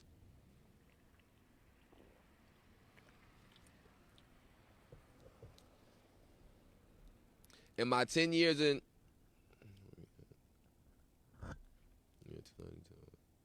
oh yeah, we still got some time to go for even done with the chapter. I ain't gonna stop there. In my 10 years in law enforcement on the street, I can't remember one case where a police officer shot a dog, says Russ Jones, the former narcotics cop with the San Jose Police Department and the DEA. I don't understand it at all. I guess somewhere along the line, a cop shot a dog under questionable circumstances and got away with it. Word got out, and now it seems like some cops are just looking for reasons to take a shot at a dog. Maybe it just comes down to that. We can get away with it, therefore we do it. Okay. Man, I'm a get ready and end this live and start another one here. I'm still gonna keep reading though. Like I said, I want to make up for some misreading that I did, and I was really looking forward to this book, and it done pulled me all the way in now. But we get into a place where he's starting to dissect different manifestations of police terrorism when it comes to SWAT and no-knock warrants, and he's just going deeper into this SWAT bag. Nobody that we've read yet has went this deep into the SWAT bag, and so to read about all of these different things that are fucking happening on these raids and how loose they are with executing these raids to the point where they're like, they have celebrities going along for the raids like it's a fucking ride at Six Flags or something. It's nuts. And that's how institutionalized these things are, where celebrities think it's just like all fun and games. You know, a baseball player went along for a murder. He was there for a murder. All right. I'm going to end this live, start another one. Again, we finish it. We are in the process of reading Rise of the Warrior Cop. We are going to finish this book tonight. Where we at? It's only 2 o'clock. We're going to finish this tonight, and then when we finish this, we will start with the next book, the last book for the mass incarceration, police terrorism week. However, we will still read Our Prisons Obsolete by Angela Davis. That will have to get slid into our racial injustice week. Okay. So I'm going to end this live and start a new one. This shit been crazy.